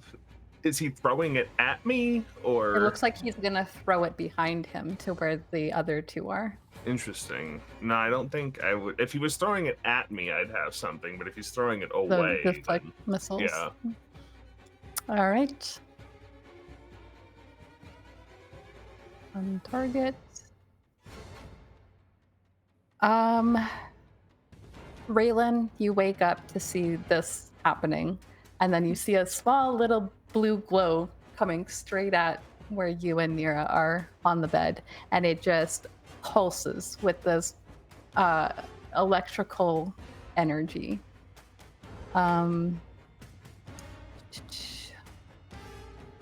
That is going to maybe hit. We'll see.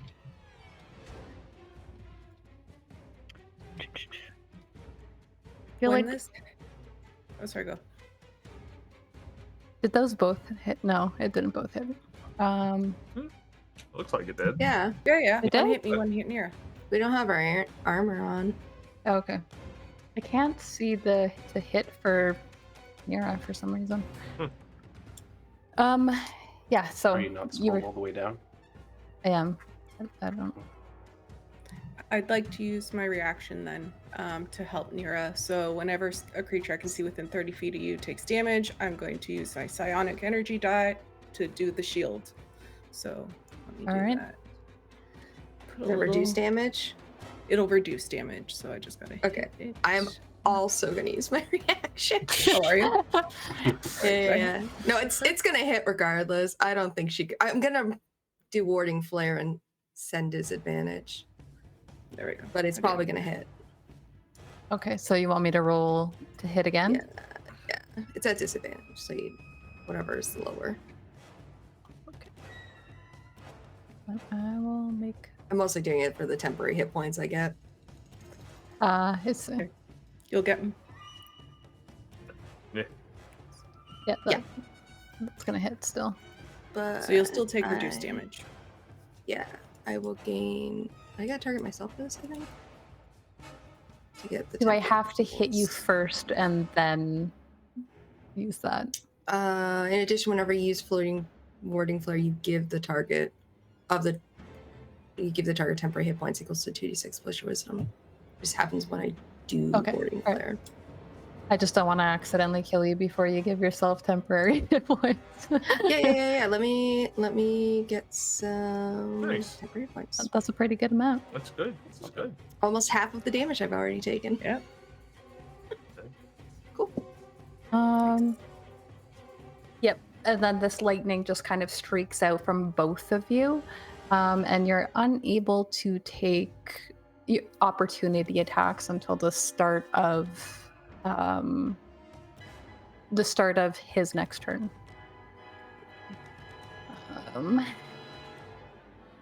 And we'll go on Raelynn. So he's screaming thief and calling for someone to come in? Is that what I'm understanding as I wake up? Or is he trying to keep the other two out and then the only two that are in there are all that's meant to be in there? He was calling for backup, it seemed, as Okay. soon as Leif was pummeling into him. Perfect. I'm going to grab the bag of holding and sling it over myself, pulling my greatsword out of it. And can I hop down off the bed? Yep. Yeah. Okay. So I'll just run over to this guy then. Am I targeting myself? No. And then can I make an attack, or was that my action to grab the bag of holding? I don't know how I normally rule that. You should normally get one free item interaction. All right. As long as it's not anything extensive, you just put your bag beside you, right? Yeah, it was like Yeah. hanging on the post, so she just would have unhooked it and put it on herself. Yeah, that's fine. Then I'm going to bonus action rage. I have so much I can do now.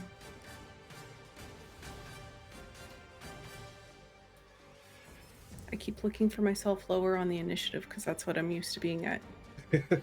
You rolled so good. Okay, rage, and then we're going to attack the second guy.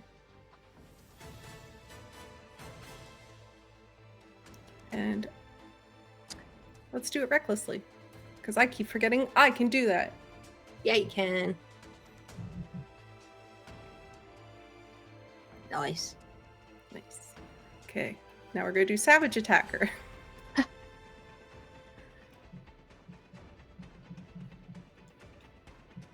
So put the 12 on him. That was number 1. Yes. And that's my turn. Alrighty. Yeah. You see another person enter the southern room. Maybe. Except the door is not letting me in. Go in there. There we go. Then I It was closed. Just going to go straight this way. It looks like this person just kind of gauging the whole area. And they kind of back themselves into a corner over here. And they're going to attack Raelynn.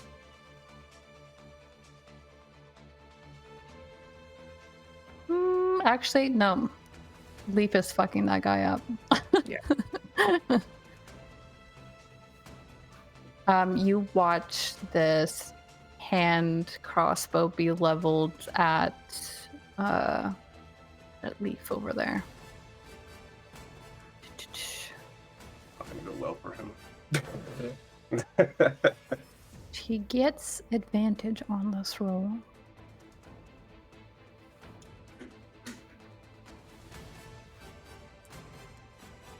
I mean, he doesn't know that.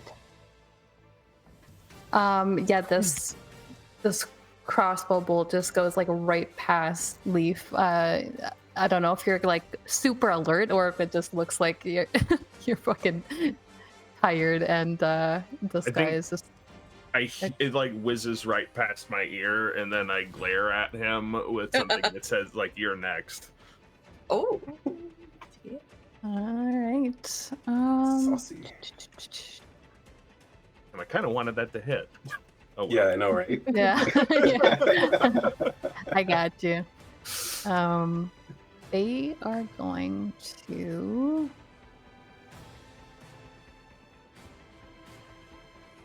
Yeah, I think they're just going to stay here for now.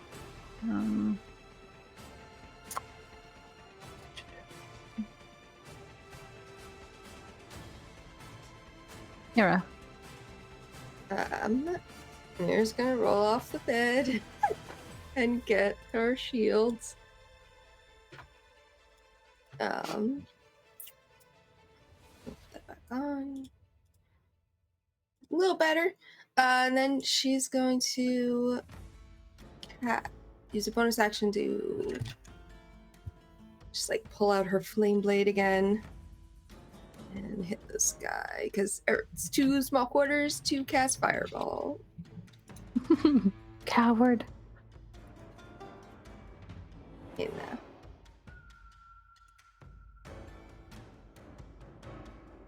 It's...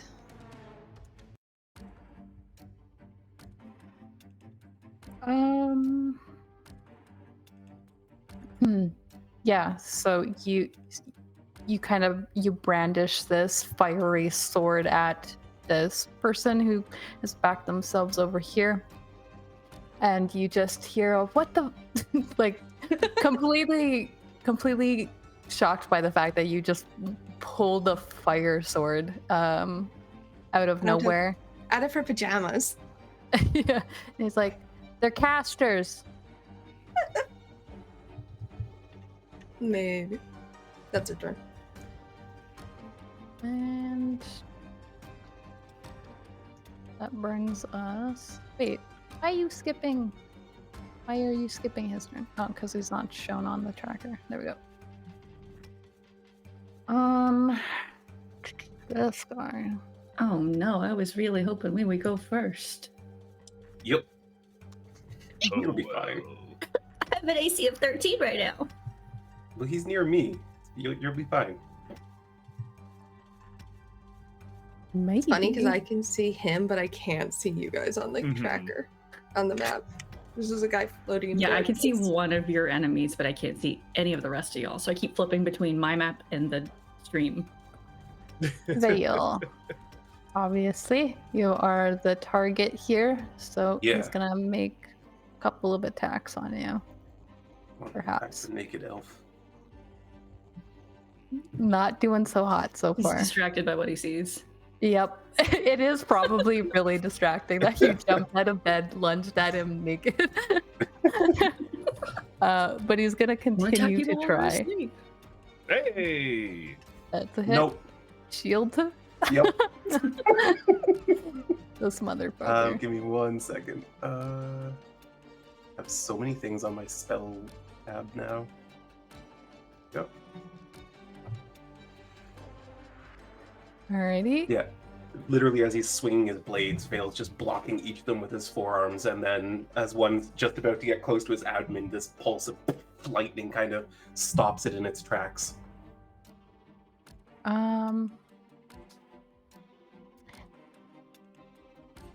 Same deal. You see a blue little orb, and he's about to chuck it at Alina. Hold on, let me look at my reactions real quick. Do you do anything? I've already used my reaction.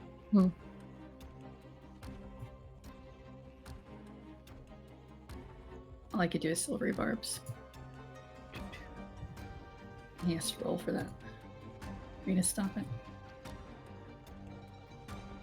Would that not apply to an attack roll? Yeah. Yep. Has he made the attack roll? He's about to. But the other thing. Yeah, so he's got to make it first. Silver barbs. That's gonna be it. So Ooh, Better. Well. not gonna be a really. hit still. It's not enough, but Yeah, it's real easy to hit me right now. Yeah, this little ball just kind of before it hits the bed and makes impact with it, a arc of like lightning just shoots out of it, and it kind of hovers in the air just over the bed for just a moment before it kind of plops down onto the bed next to you. As this lightning just kind of like courses through you in a less pleasant way than when Vael does. Vael looks over at that and then locks eyes with him. You are going to regret that. We'll see about that. It's okay, it's my turn. Oh, yeah. I'm casting Dissonant Whispers at 2nd level. Okay. Okay.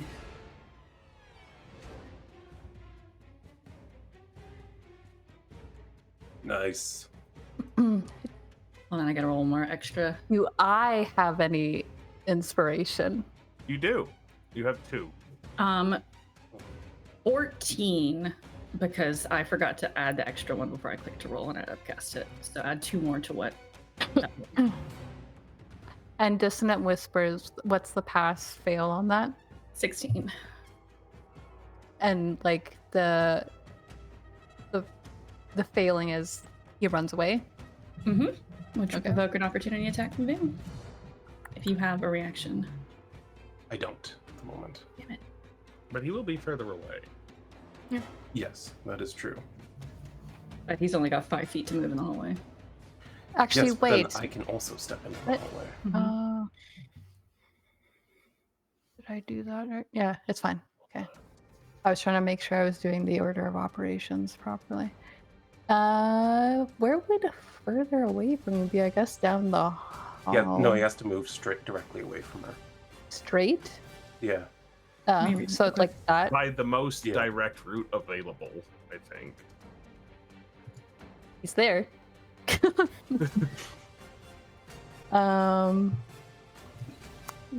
And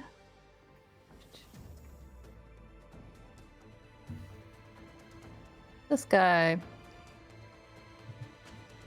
is going to enter the room, and they're going to grab hold of Chinook by the scruff of the neck, disengage, because they don't. Well, doesn't he have to roll for that? I guess. What's Chinook's armor class? It's the same as a wolf. 1,000. Okay. They have to die. He has plot armor? Excuse you? 12, I think, is the AC for a wolf. It should be in there, like he's programmed in there. No, so- I got it. I'm trying to Yeah. figure out what their unarmed strike would be. Oh, fair enough. Uh, That's not a monk, it would just be strength. okay, I'll just roll that then. Which did it go through? Yeah, that hits. Going to pull Chinook out this way, holding a sword to him. Okay. Make a move, and he gets it. That's gonna be his turn. It is now Vael's turn, and I don't think he's going to cooperate with that. Him up. Vael proceeds to make a move. Calling it now. You are correct, sir. The wind just kind of fills the room suddenly. Vael's hair is kind of flying up behind him as his innate sorcery kicks in. There we go. And that's a visible effect. He doesn't do anything. The wind just starts stirring up. Okay. And yeah, I think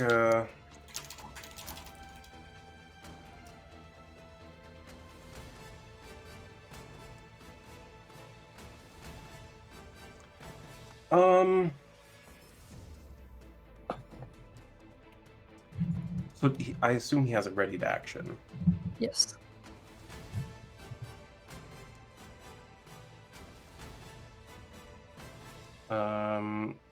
So I'm going to subtle spell. Hold person. All right. Go right ahead.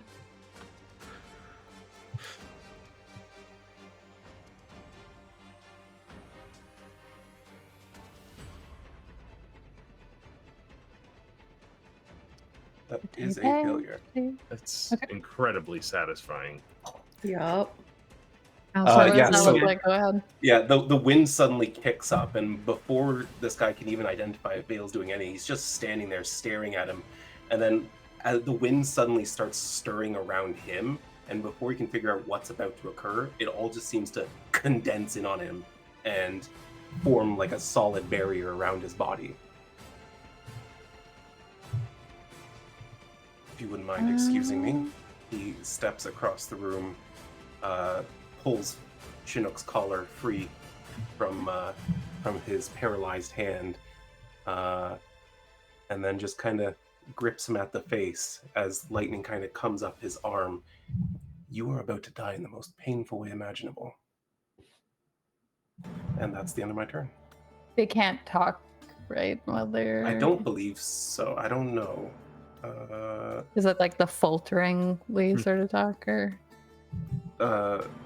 They're paralyzed for the duration. They can. Yeah, no, it's. I think paralyzed means they just can't talk. Okay, cool. They Then cannot use he their muscles. says nothing.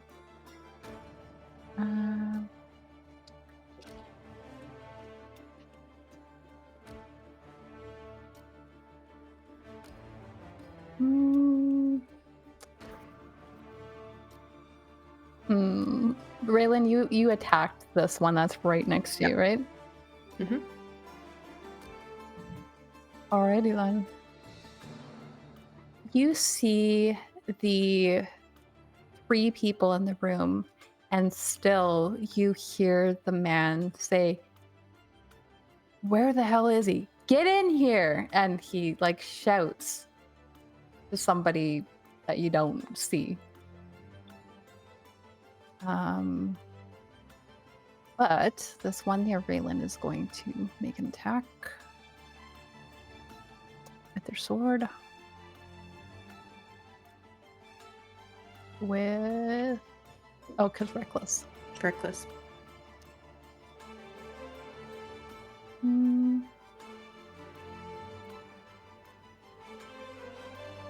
partially resisted, and I think they make 2 attacks. Yes. Oh, here, another one incoming.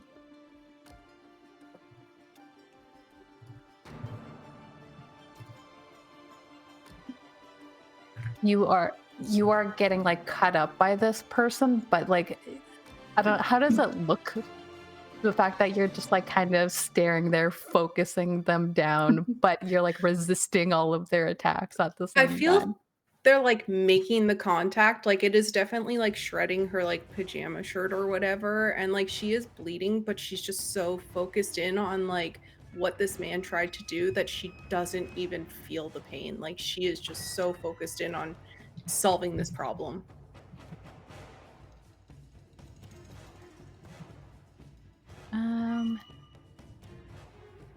Chinook is gonna bite this guy. Good. Yeah, and yes, Brittany, it looks fucked up. I don't know what's going on there. The stream, we're all like glitching and dancing. The audio's no. fine, but the video is glitchy. Weird. It's weird. It's freaking me out. It. Fortunately, I don't watch it. But yes, yeah, Chinook. Even if he wasn't about to, Vael's like, fight him. Yeah.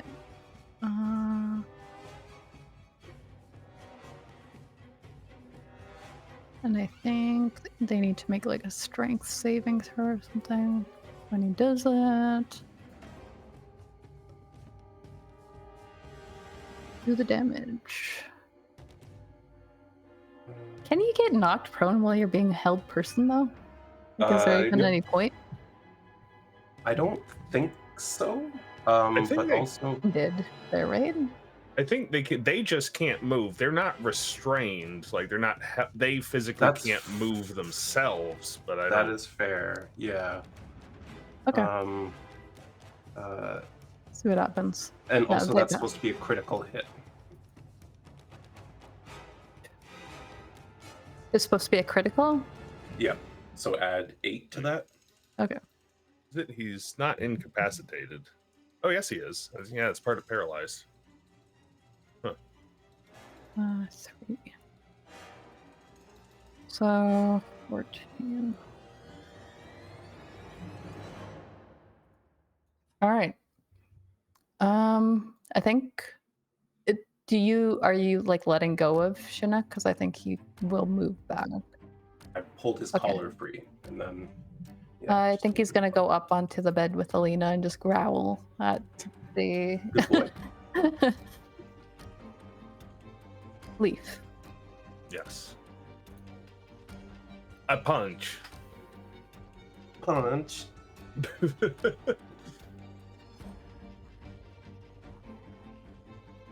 Oh, nice. And hitting on a 7, dude. Yeah. Well, and as I don't think I've ever done this before, I have Tavern Brawler, so if I roll Wait, a 1, sorry. They have something they can do to their AC.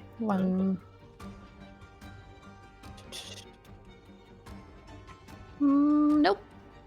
Alright. That'll still hit. Go ahead. since I rolled a 1 on the die, when I have Tavern Brawler, I can re-roll those ones.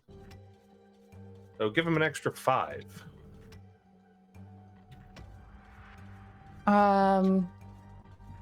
Yeah, you're seeing this man just like he looks fucked up right now.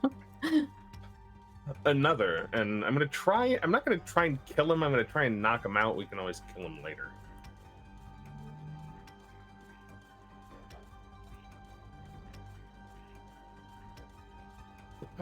Nice. Well done. And okay, that's 2. Is the train moving? Mhm. Are we going kind of fast? All right, I'm gonna hop over here and hear me out on this. Can I have a flurry of blows left? Could I possibly use one of those, or could I throw that window open somehow?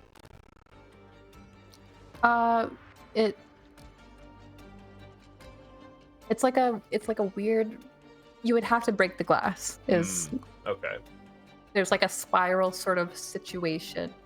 That's if you're trying to do it with force. There is a way to open the window, but you'd have to go through them and like open the window and.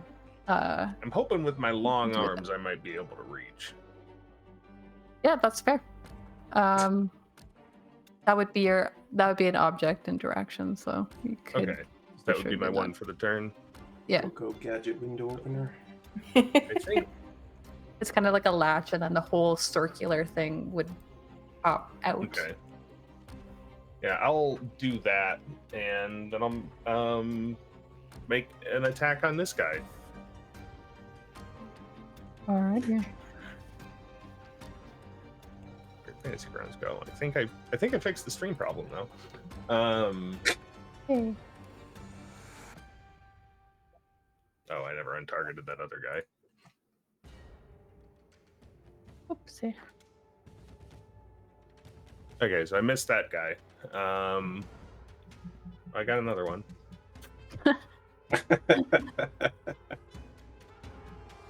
I missed again. Man, what is happening? Oh, it did that thing where it untargeted people because I had more than one targeted for applying damage. Okay, that's what it did. Did a 14 hit? Oh, who is that? The number 2?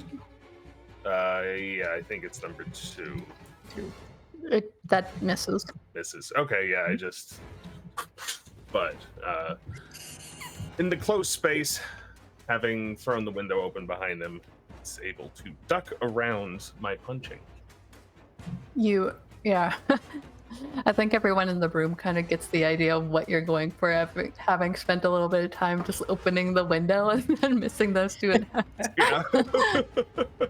Like, Hopefully I can freak this guy out a little bit. I want to throw a guy off a moving train. There's still time. One Just day. look Too at that much already. to ask. There's one in here Yes. that's not moving if you want. Alright. All right, Raelynn. Okay, I'm going to first do the vitality of the tree stuff. So that's me. And then because Leif is within 10 feet of me, you get temp HP. Yay. Yay! Then we're going to do... I have so many effects. Reckless attack on myself. Did it do it? No. Effect. There we go.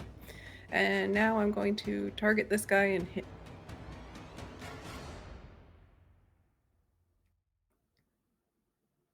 Nice. Perfect. We're going to unselect him. I have to say this out loud. I'm sorry. I'll forget otherwise. There's so many steps. 14 damage. Alrighty. That was on 1 again. Number 1. Yeah. He's way down at the bottom. There's so many freaking windows open here. Nope. I applied that to Chinook. How By dare accident. you? Don't you dare. I told you I was would gonna kill that never. down. Raelynn would never. I'm ending the campaign if I hurt Chinook.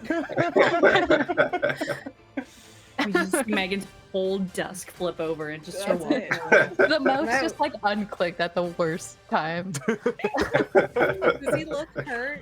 Yes. I'm gonna He second does. win. Yep. Sorry, not second one. Can I do? No, I can't do that yet. I lied. Multi. Classing. I can action search. Let's action search. Boop.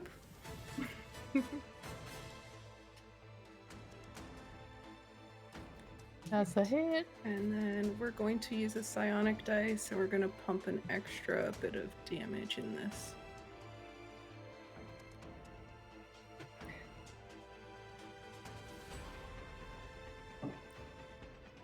That. And. Oh, no, wrong button. Ignore that. More damage.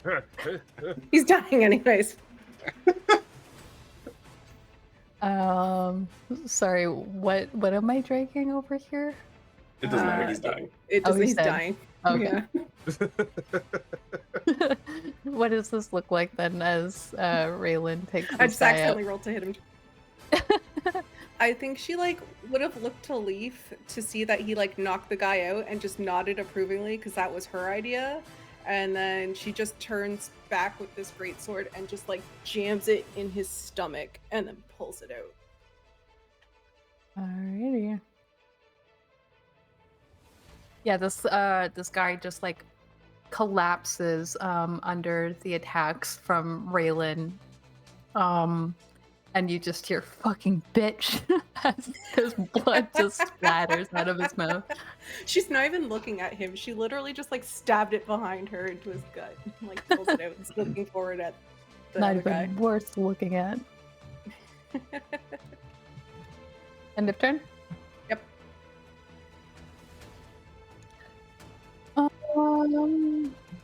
Sure. You see this person confused by Leif reaching around him. And then he goes, thanks. And they're going to disengage and jump out the window. And you see like the train immediately like leaves them behind. But you hear this crackle of arcane energy. Just like a sizzle and then gone. Interesting. Well, that's what I was going to do anyway, so he saved me some time. Vael, you might see somebody pass by the window suddenly. That's gonna come back to bite us in the butt. I think your allies just left you. Saying that to the helped person.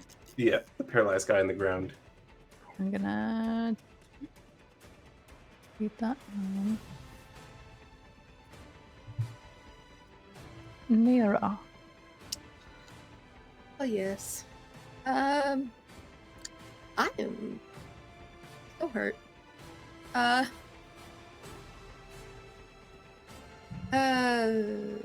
But he was calling to someone else. Yes. Nah, she's gonna heal her and leave. Raylan's not hurt, right? Is she? She is. A little. 3 days. I'm just doing mass Barely. healing word. And I have I'm 10 doing mass speed. healing word. It's fine. Raylynn's more hurt than I am. Everyone's getting targeted in this room. And okay. Just a little healing. Not much. Nice. No complaints. And then she'll just go stand over the body with her sword. Be like, we should check on the others. And just stay there. This guy was running away, just confused by the fact that there's a wall in front of him suddenly and what just happened. Turns around, levels his blade towards Vael. You fucking have it. And you can see that he's looking at the thing around your neck. How observant of you. And he's going to charge at you and say, well, now I don't feel so bad. And he's going to charge toward you. Oh, you're about to. And on target. Alina, don't want to accidentally cause some damage here. That's not gonna hit. I know already, just by the die. I'm gonna use one of my advantages. Alright. That'll do it. Nothing I can do about that one. Nope. Cool. Wait. Uh, Oh, you're She's noping it. noping? Okay. I'm noping it. She's noping it. So you need to take that off, I think. Yeah, I can do that. Okay, thanks. I like that we all know that nope means silvery barbs. That means that he has to re-roll. Yeah, He he's has to re-roll. reroll. Yeah. Let's get a crit, you guys.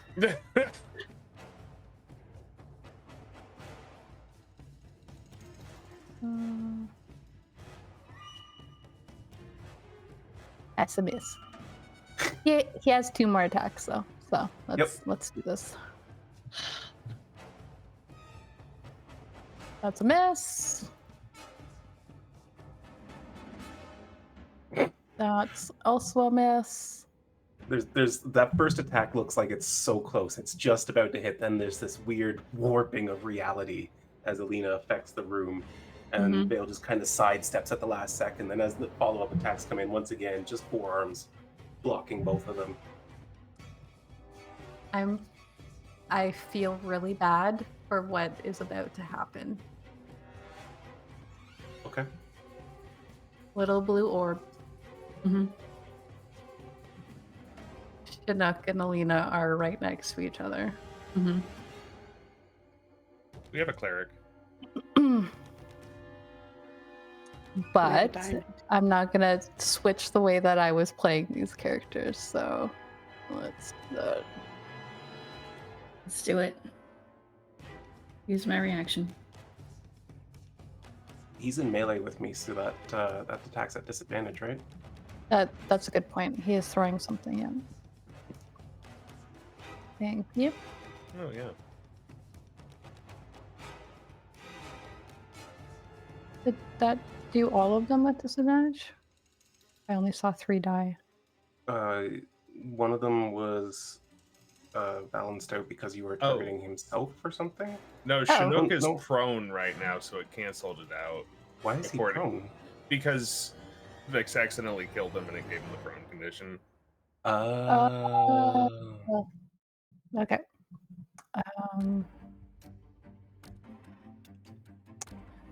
So I need to make another attack against Chinook then.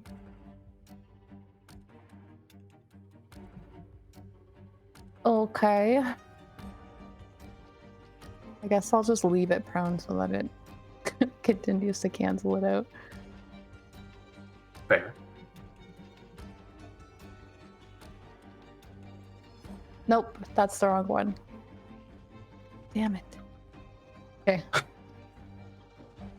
I'm gonna roll a die and we'll see if it hits. That definitely will hit. Chinook. Okay.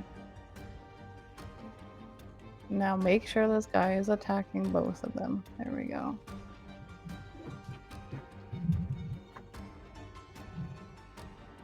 Okay. He's still up. That low die roll. Yeah, this lightning just like arcs out of this thing and it drops onto the bed, and you hear just Chinook yelping. You guys hear it from the next room as well. And that's the end of his turn. Okay, bonus action, Mantle of Inspiration, which I'm not going to use on here because it's wrong on here. Me, Vael, and Chinook all get 6 temporary hit points. Nice.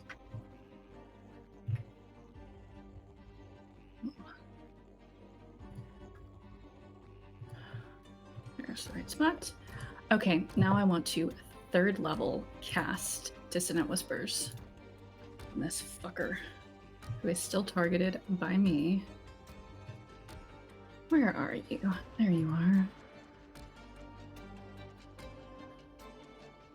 Nice. It's Vael.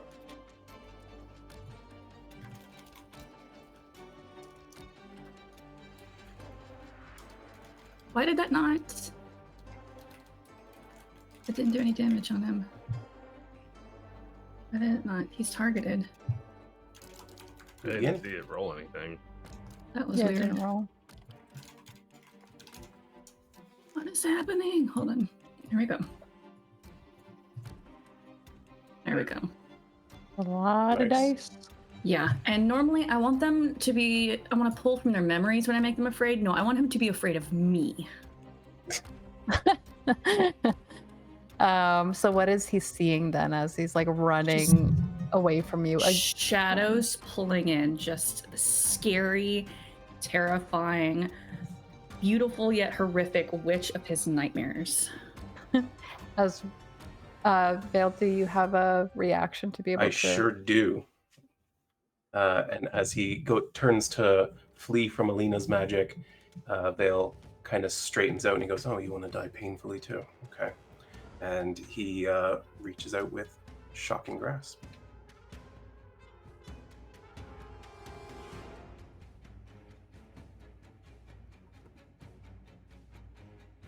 Wait, didn't you just use your reaction for something or no? Nope. Okay. I used mine. Great. Yeah, so he takes the 10... Oh, sorry, he should take more lightning damage because I have elemental affinity now. He no longer has the ability to use a reaction, so he actually can't run away from me now. Nice. So he's like stuck there, Yeah. terrified.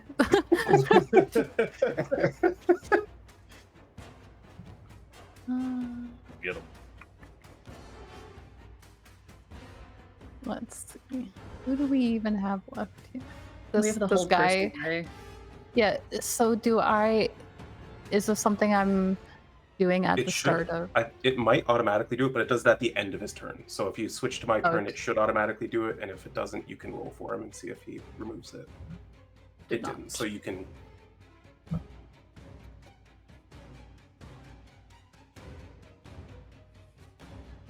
What's yours, DC? And what am I rolling? 19. Against which stat? Wisdom, I think? Wisdom, yep. Oops. The first one. I'll take the first one. That's a fail. First one is a 7. So he's still there.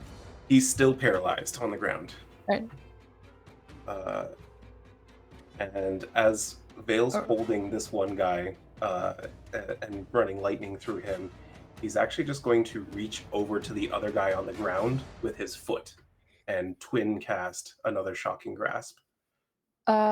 He doesn't have the prone condition, so I need to add that, I think. Or you could just do it with advantage if you It want. doesn't matter, I have advantage anyway. Okay. Let's see. Both.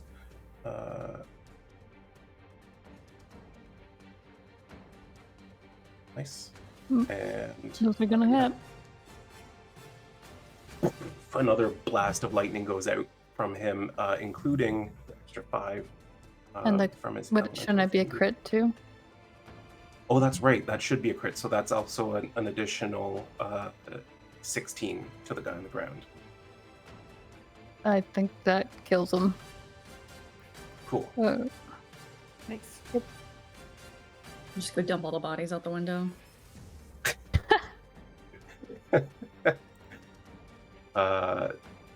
And yeah, as he pulses lightning through his foot and kills that guy, you can see him drop dead. Feels his magic release its hold on him, and then he just turns back to the same guy, and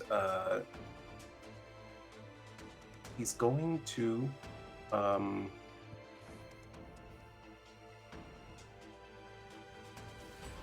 he's pretty fucking mad. So I do think that he's going to spend even more sorcery points and quicken a lightning bolt. I mean, why not? He did just try to kill your girlfriend and your dog. That is definitely a failure.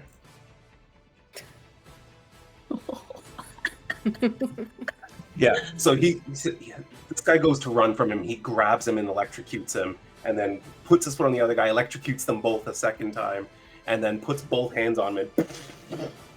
A full blast of lightning through his chest. And that's the angle that you're doing it at? Like, Yep, just Okay. straight through there. alrighty then. And I'm going to take one of the sheets from the bed, cover up and then give Chinook all the scritches and make sure he's okay. Does- I will step into the hallway after that and see if there's anyone else that needs to be killed. You see an interesting situation down the hall. Do I just reveal it on there?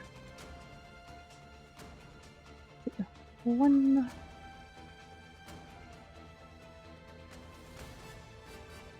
And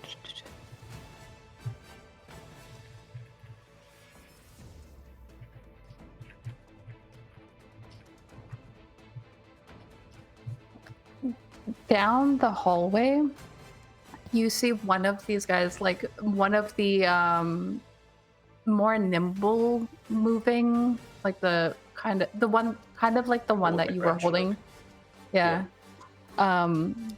You see this guy, there's just blood all down the front of his chest, and he's wrapped up inside of what looks like just this arcane glowing web, like from the toe to his mouth, and he's struggling. And you see that there is a man,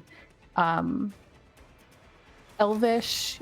He has long black hair and he's wearing darker robes, looks much different colored than all of the other people and how they're dressed. And you can tell that there's like a sort of like vindictive grin on his face as he's just like holding him there, trying to make sure that this guy is quiet when you step out into the hallway and see this. Yeah, Vael just kind of looks at him and goes, "You got that one?" He nods, and he's actually he does like a motion with his arm that suggests that he's kind of just knocking him out rather than killing him. And then you see him like sort of let him onto the ground. Chinook is mine. Actually, did you have more movement after that? I'm good. Okay.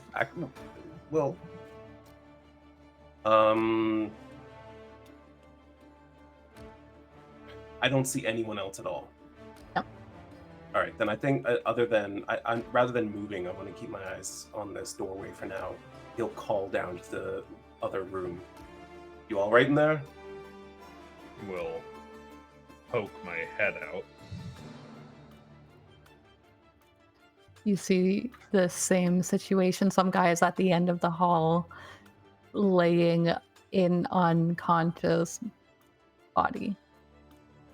Yeah, we're good. Who's that? I don't know, but it looks like he's got it under control. I think we're clear. One of them jumped out the window. Ah, I thought I saw that. Well, I guess they'll be back then. One of them's not dead in here either. Do you need some help with Okay. that? Raelynn pulls the manacles out of the bag of holding and puts them on him. I'll start to make my way to that room so I can go digging in their brain. All right. Yeah, we can drop out of initiative order. And you guys can do whatever you need to do to patch yourselves up and move around freely. I will just get a healing word myself. Target myself real quick. Vael will throw some pants on and then make sure Chinook's okay. He seems a little bit hurt, but he also seems like he's putting on a little bit of a brave, fierce I am face at the taking moment. such good care of him and tell him how good and how brave and how smart he is. Yeah, Vael's gonna dote over him. He's such a good boy. Thank you for protecting us.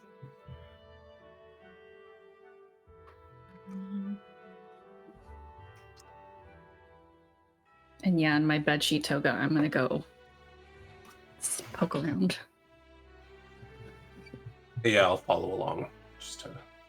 I'm interested in whatever we're gonna find out. Other than, and he'll have Chinook follow along. And as soon as Vael enters the room with the rest of them, he's gonna say, "I think they were after this," and holds up the heart glass.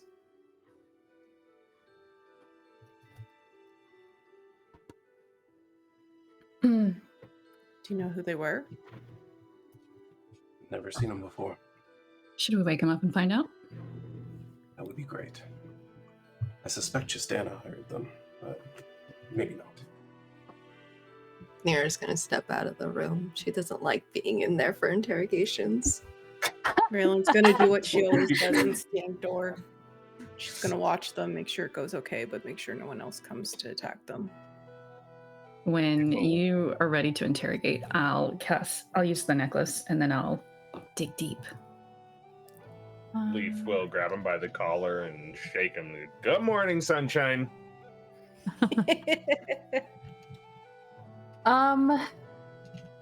Do you guys do anything about this man at the end of the hallway? Oh, who is this? Oh, he's still here. Yeah. Oh, then Raelynn's gone there. Like she's not letting this guy oversight. Nyra will go with Raelynn, but like stay a few feet back. Yeah. He's at the stairwell, like at the top of it.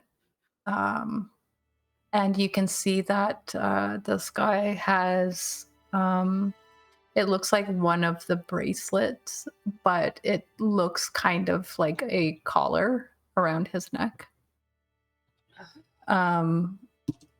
And you see he kind of looks relieved almost when he's just sitting with his back pressed against a wall.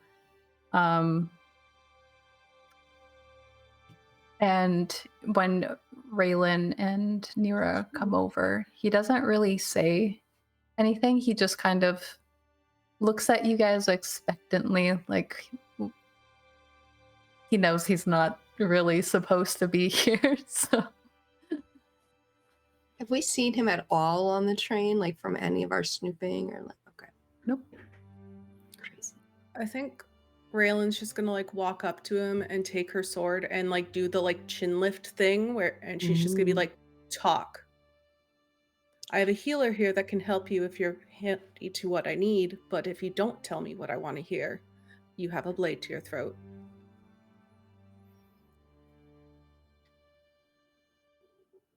He just points at his collar. This is the Arcanist? Mm-hmm. Is that I mean, he was preventing? fighting those guys too. I don't know why you're being so aggressive with him. That's just Raelynn.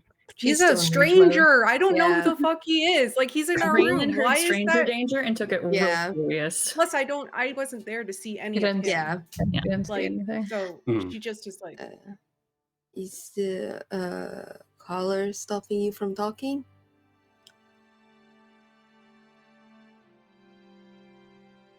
I'm gonna put my sword down.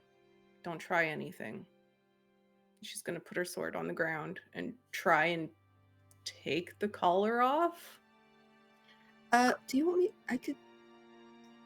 Do you want me to dispel it first? I could try. That'd be wonderful. I don't want you to get like shocked. No. No?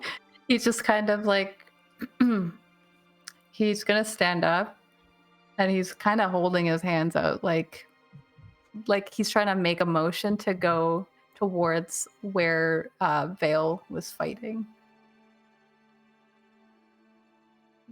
She'll let Okay. him. She'll also ask in sign if he signs. He's gonna go and he starts rummaging around in the guy that Vael last killed, his pockets, and he's just like turning over like everything trying to find something. And he looks a little bit upset when he turns up with nothing and looks down the hall to where the others went. and kind of just hangs his head.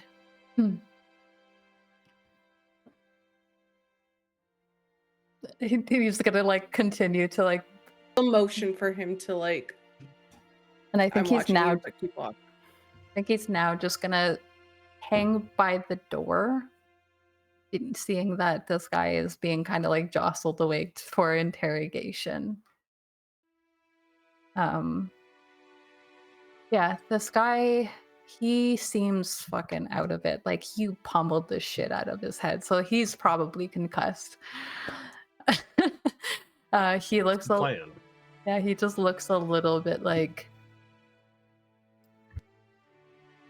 Seeing the others kind of come in and this guy looking at him, I think Vael would kind of catch on to what's going on here and say, do you guys need something from him before we start questioning?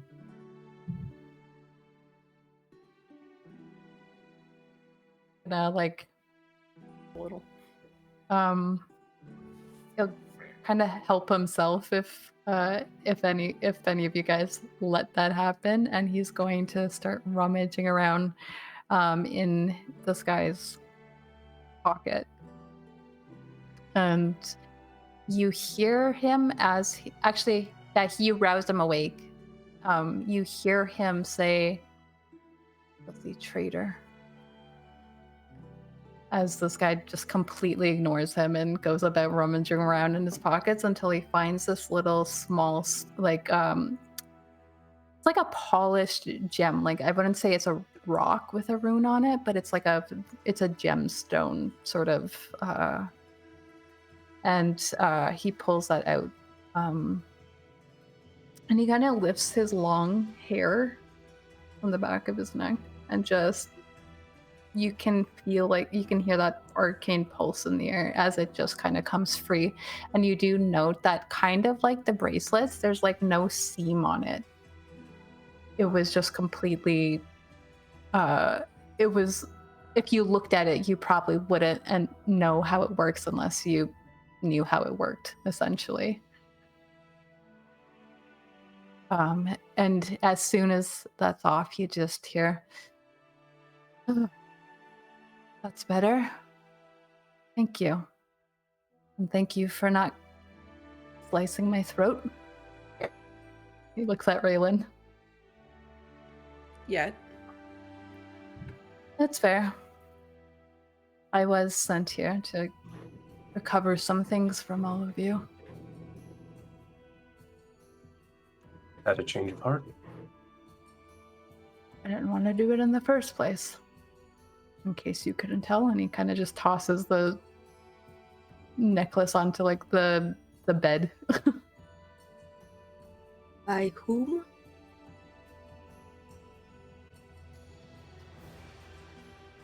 Do you want to know the person who sent us, or the organization who sent us, or probably the person behind that organization? Like, All Yes. then I might need more than 10 minutes.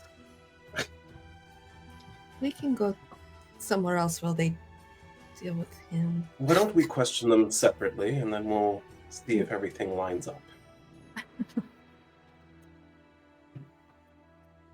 Good luck with that. And he's going to let the other two escort him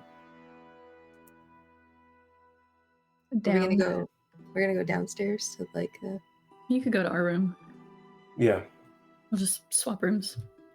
Sure. Nudges him with the pommel of her sword. Keep walking.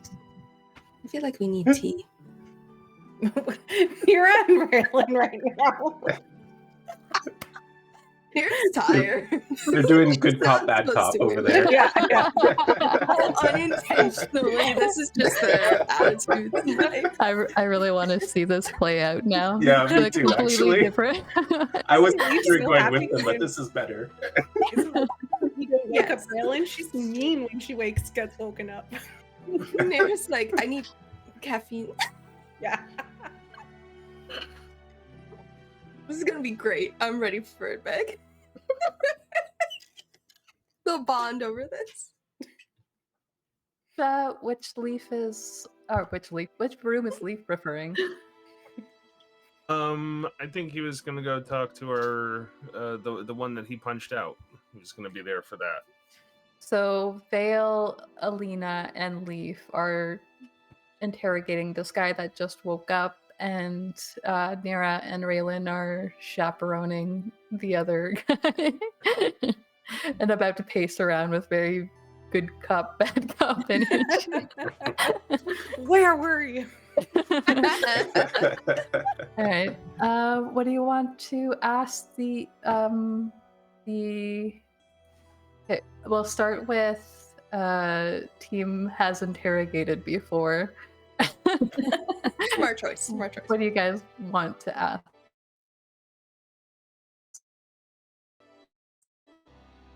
I mean, the usual questions. Who sent you? What are you after? I'm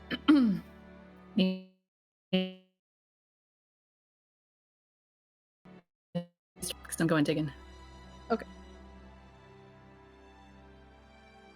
Is it only Zombie? 13? How is it only? Oh, is it because Magic the necklace has item. a set D?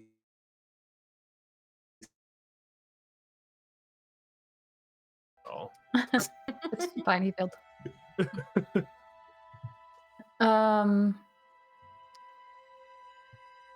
What does the digging deeper get you again? Like you're seeing everything sort If you of probe thing? deeper on the failed save, you determine their reasoning, emotions, and something that looms large in their mind.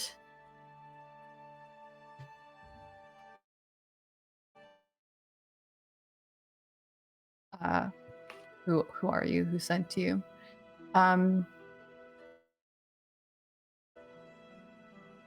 Goes, I'm gonna tell you. And as Alina's rooting around in the mind, he's like, what the hell? Get out of my head! But you can hear his thoughts as you dig deeper, and you're seeing the fact that you hear the term shattered, like a veil over your face, like VEIL. It wasn't me, I swear. I have a third persona, also named Vael. coming out of the woodwork. Reasoning. You get the sense that he's been paid for this job, hired by this. He works for the Shattered Veil, but he was paid by her. Is Was what she? you hear. Do you ask that? Mm-hmm. Again, he's resisting, like he's squirming. He's not saying anything out loud, so all of this is coming through Alina's thoughts. Because they can feel you in their brain, and because of the training, the studying I've been doing, I kind of want to make it hurt a little bit if I can. Sure. I'm not gonna give him actual damage, but it's Yeah, like just flavor. proper. It's I proper, might get a like little migraine. uncomfortable. Yeah. You, for one, he's angry, scared. As you're pushing deeper into his mind, you feel a lot of disappointment in himself. And as you ask about who she is, you feel that fear spike like shoot through the roof at the fact that you're hearing his thoughts actually and not just doing some weird fucking mind magic. And you glean the name Chis'dana Karis from his thoughts.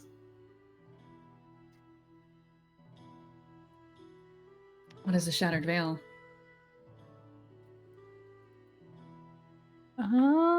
She hired him. Them. Well, that's what I figured. She wants it back and she doesn't even know what it is. Are you the ones that crashed the caravan? I'm not gonna tell you that. And he's trying to figure out how this interacts with this.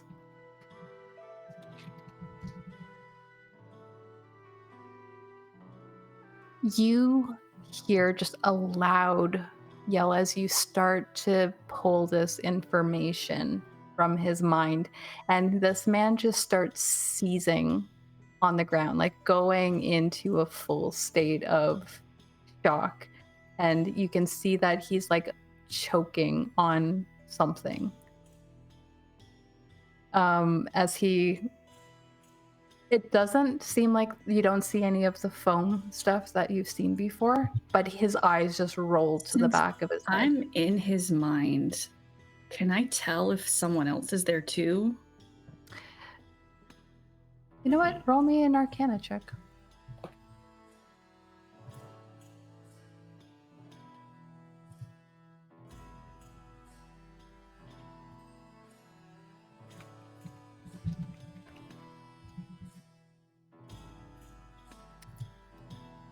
You don't feel like someone's actively in his mind, but you are very familiar at this point with psychic magic, and you're definitely certain that there was magic placed on him.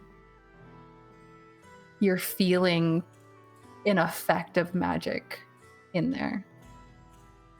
And almost to the point where it almost hurts your mind to try to interact with it a little bit.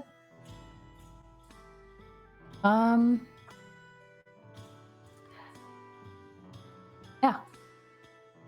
This man just completely is out. You just feel this connection that you had with his thoughts severed.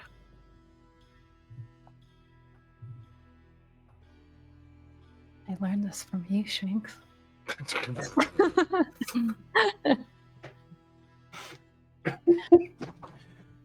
You got Geost. Maybe. Well, that's an ugly bit of magic. I think it was placed on him to keep him from talking too much. You're pretty careful over there at the Shattered Veil, I take it. But we learned everything we needed, really. I don't know if it was the Shattered Veil that placed it on him or she did. Good point. You didn't have a reaction until you asked about her. Mm-hmm. Maybe they'll get more information from the other one. Sorry, that might just cut out. What did you say? Then maybe they'll get more information from the other one. Perhaps, but he seemed to be a captive to them. Well, he doesn't know much, but we can hope. What do we do? Toss the other bodies out the window? Sounds like a good time. Cover up the evidence? Don't talk about being attacked on the train? Yeah. We'll have to be careful with the one in the hallway. I kind of exploded his chest. We've got prestidigitation, right? Yes, I can clean up afterwards. It happens. Besides, we have a breakfast date. How are you, Leif? Did everything go okay in here? Yeah, except for that one that jumped out the window. I was gonna throw him out there, but it was gonna be on my terms, not his. Yeah, but that one didn't see what they were after, right? You killed the No. two that did. No. Yeah. Although I imagine they're after probably more than just that. Is it time to get rid of the sending stone? The sending stone is in the bag, so they shouldn't be able to find that. But the prototype we gave to Varric, Right. we should warn him.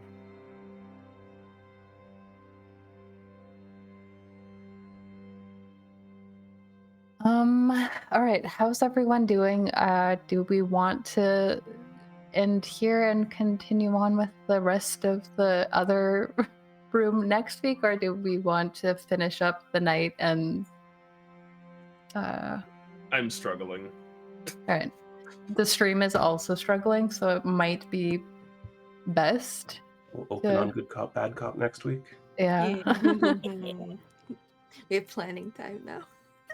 Yeah, that's my thing. Is like the two people that are not good at this thing. It'll be great, and he'll be our new best friend. Okay. And Raelynn's like, I don't trust you and I want to kill you. Yes.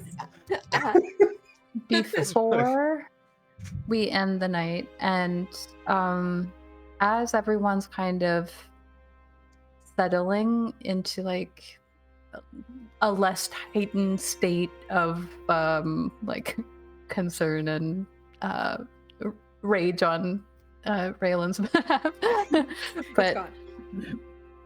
Nyra, you notice something about yourself as you're kind of settling in to talk to this person, that you have extra markings on your skin that weren't there before, especially near the wrist of the hand that you grabbed that piece of sunlight in your dream.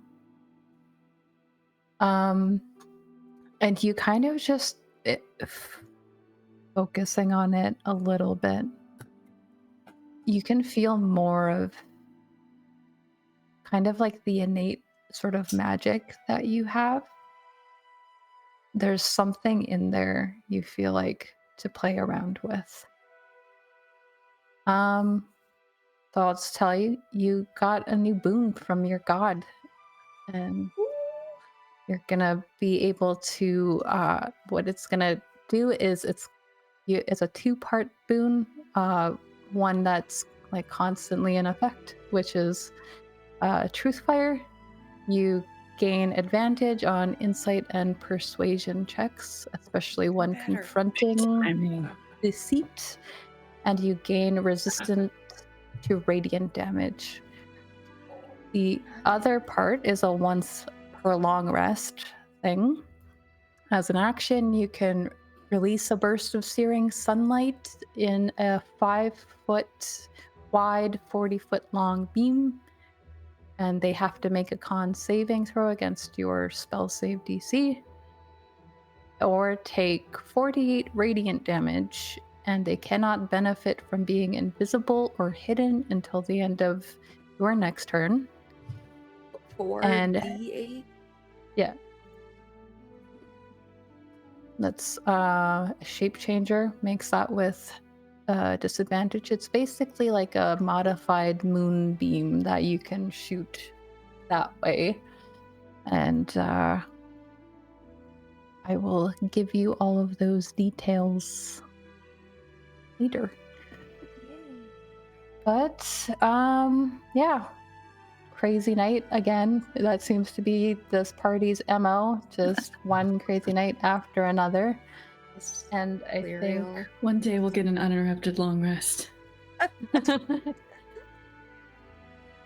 And we will pick up next week, hopefully with less tech gremlins and without everyone being exhausted. Wouldn't that be great? That'd be a world. But I will find someone to raid because I wasn't doing that.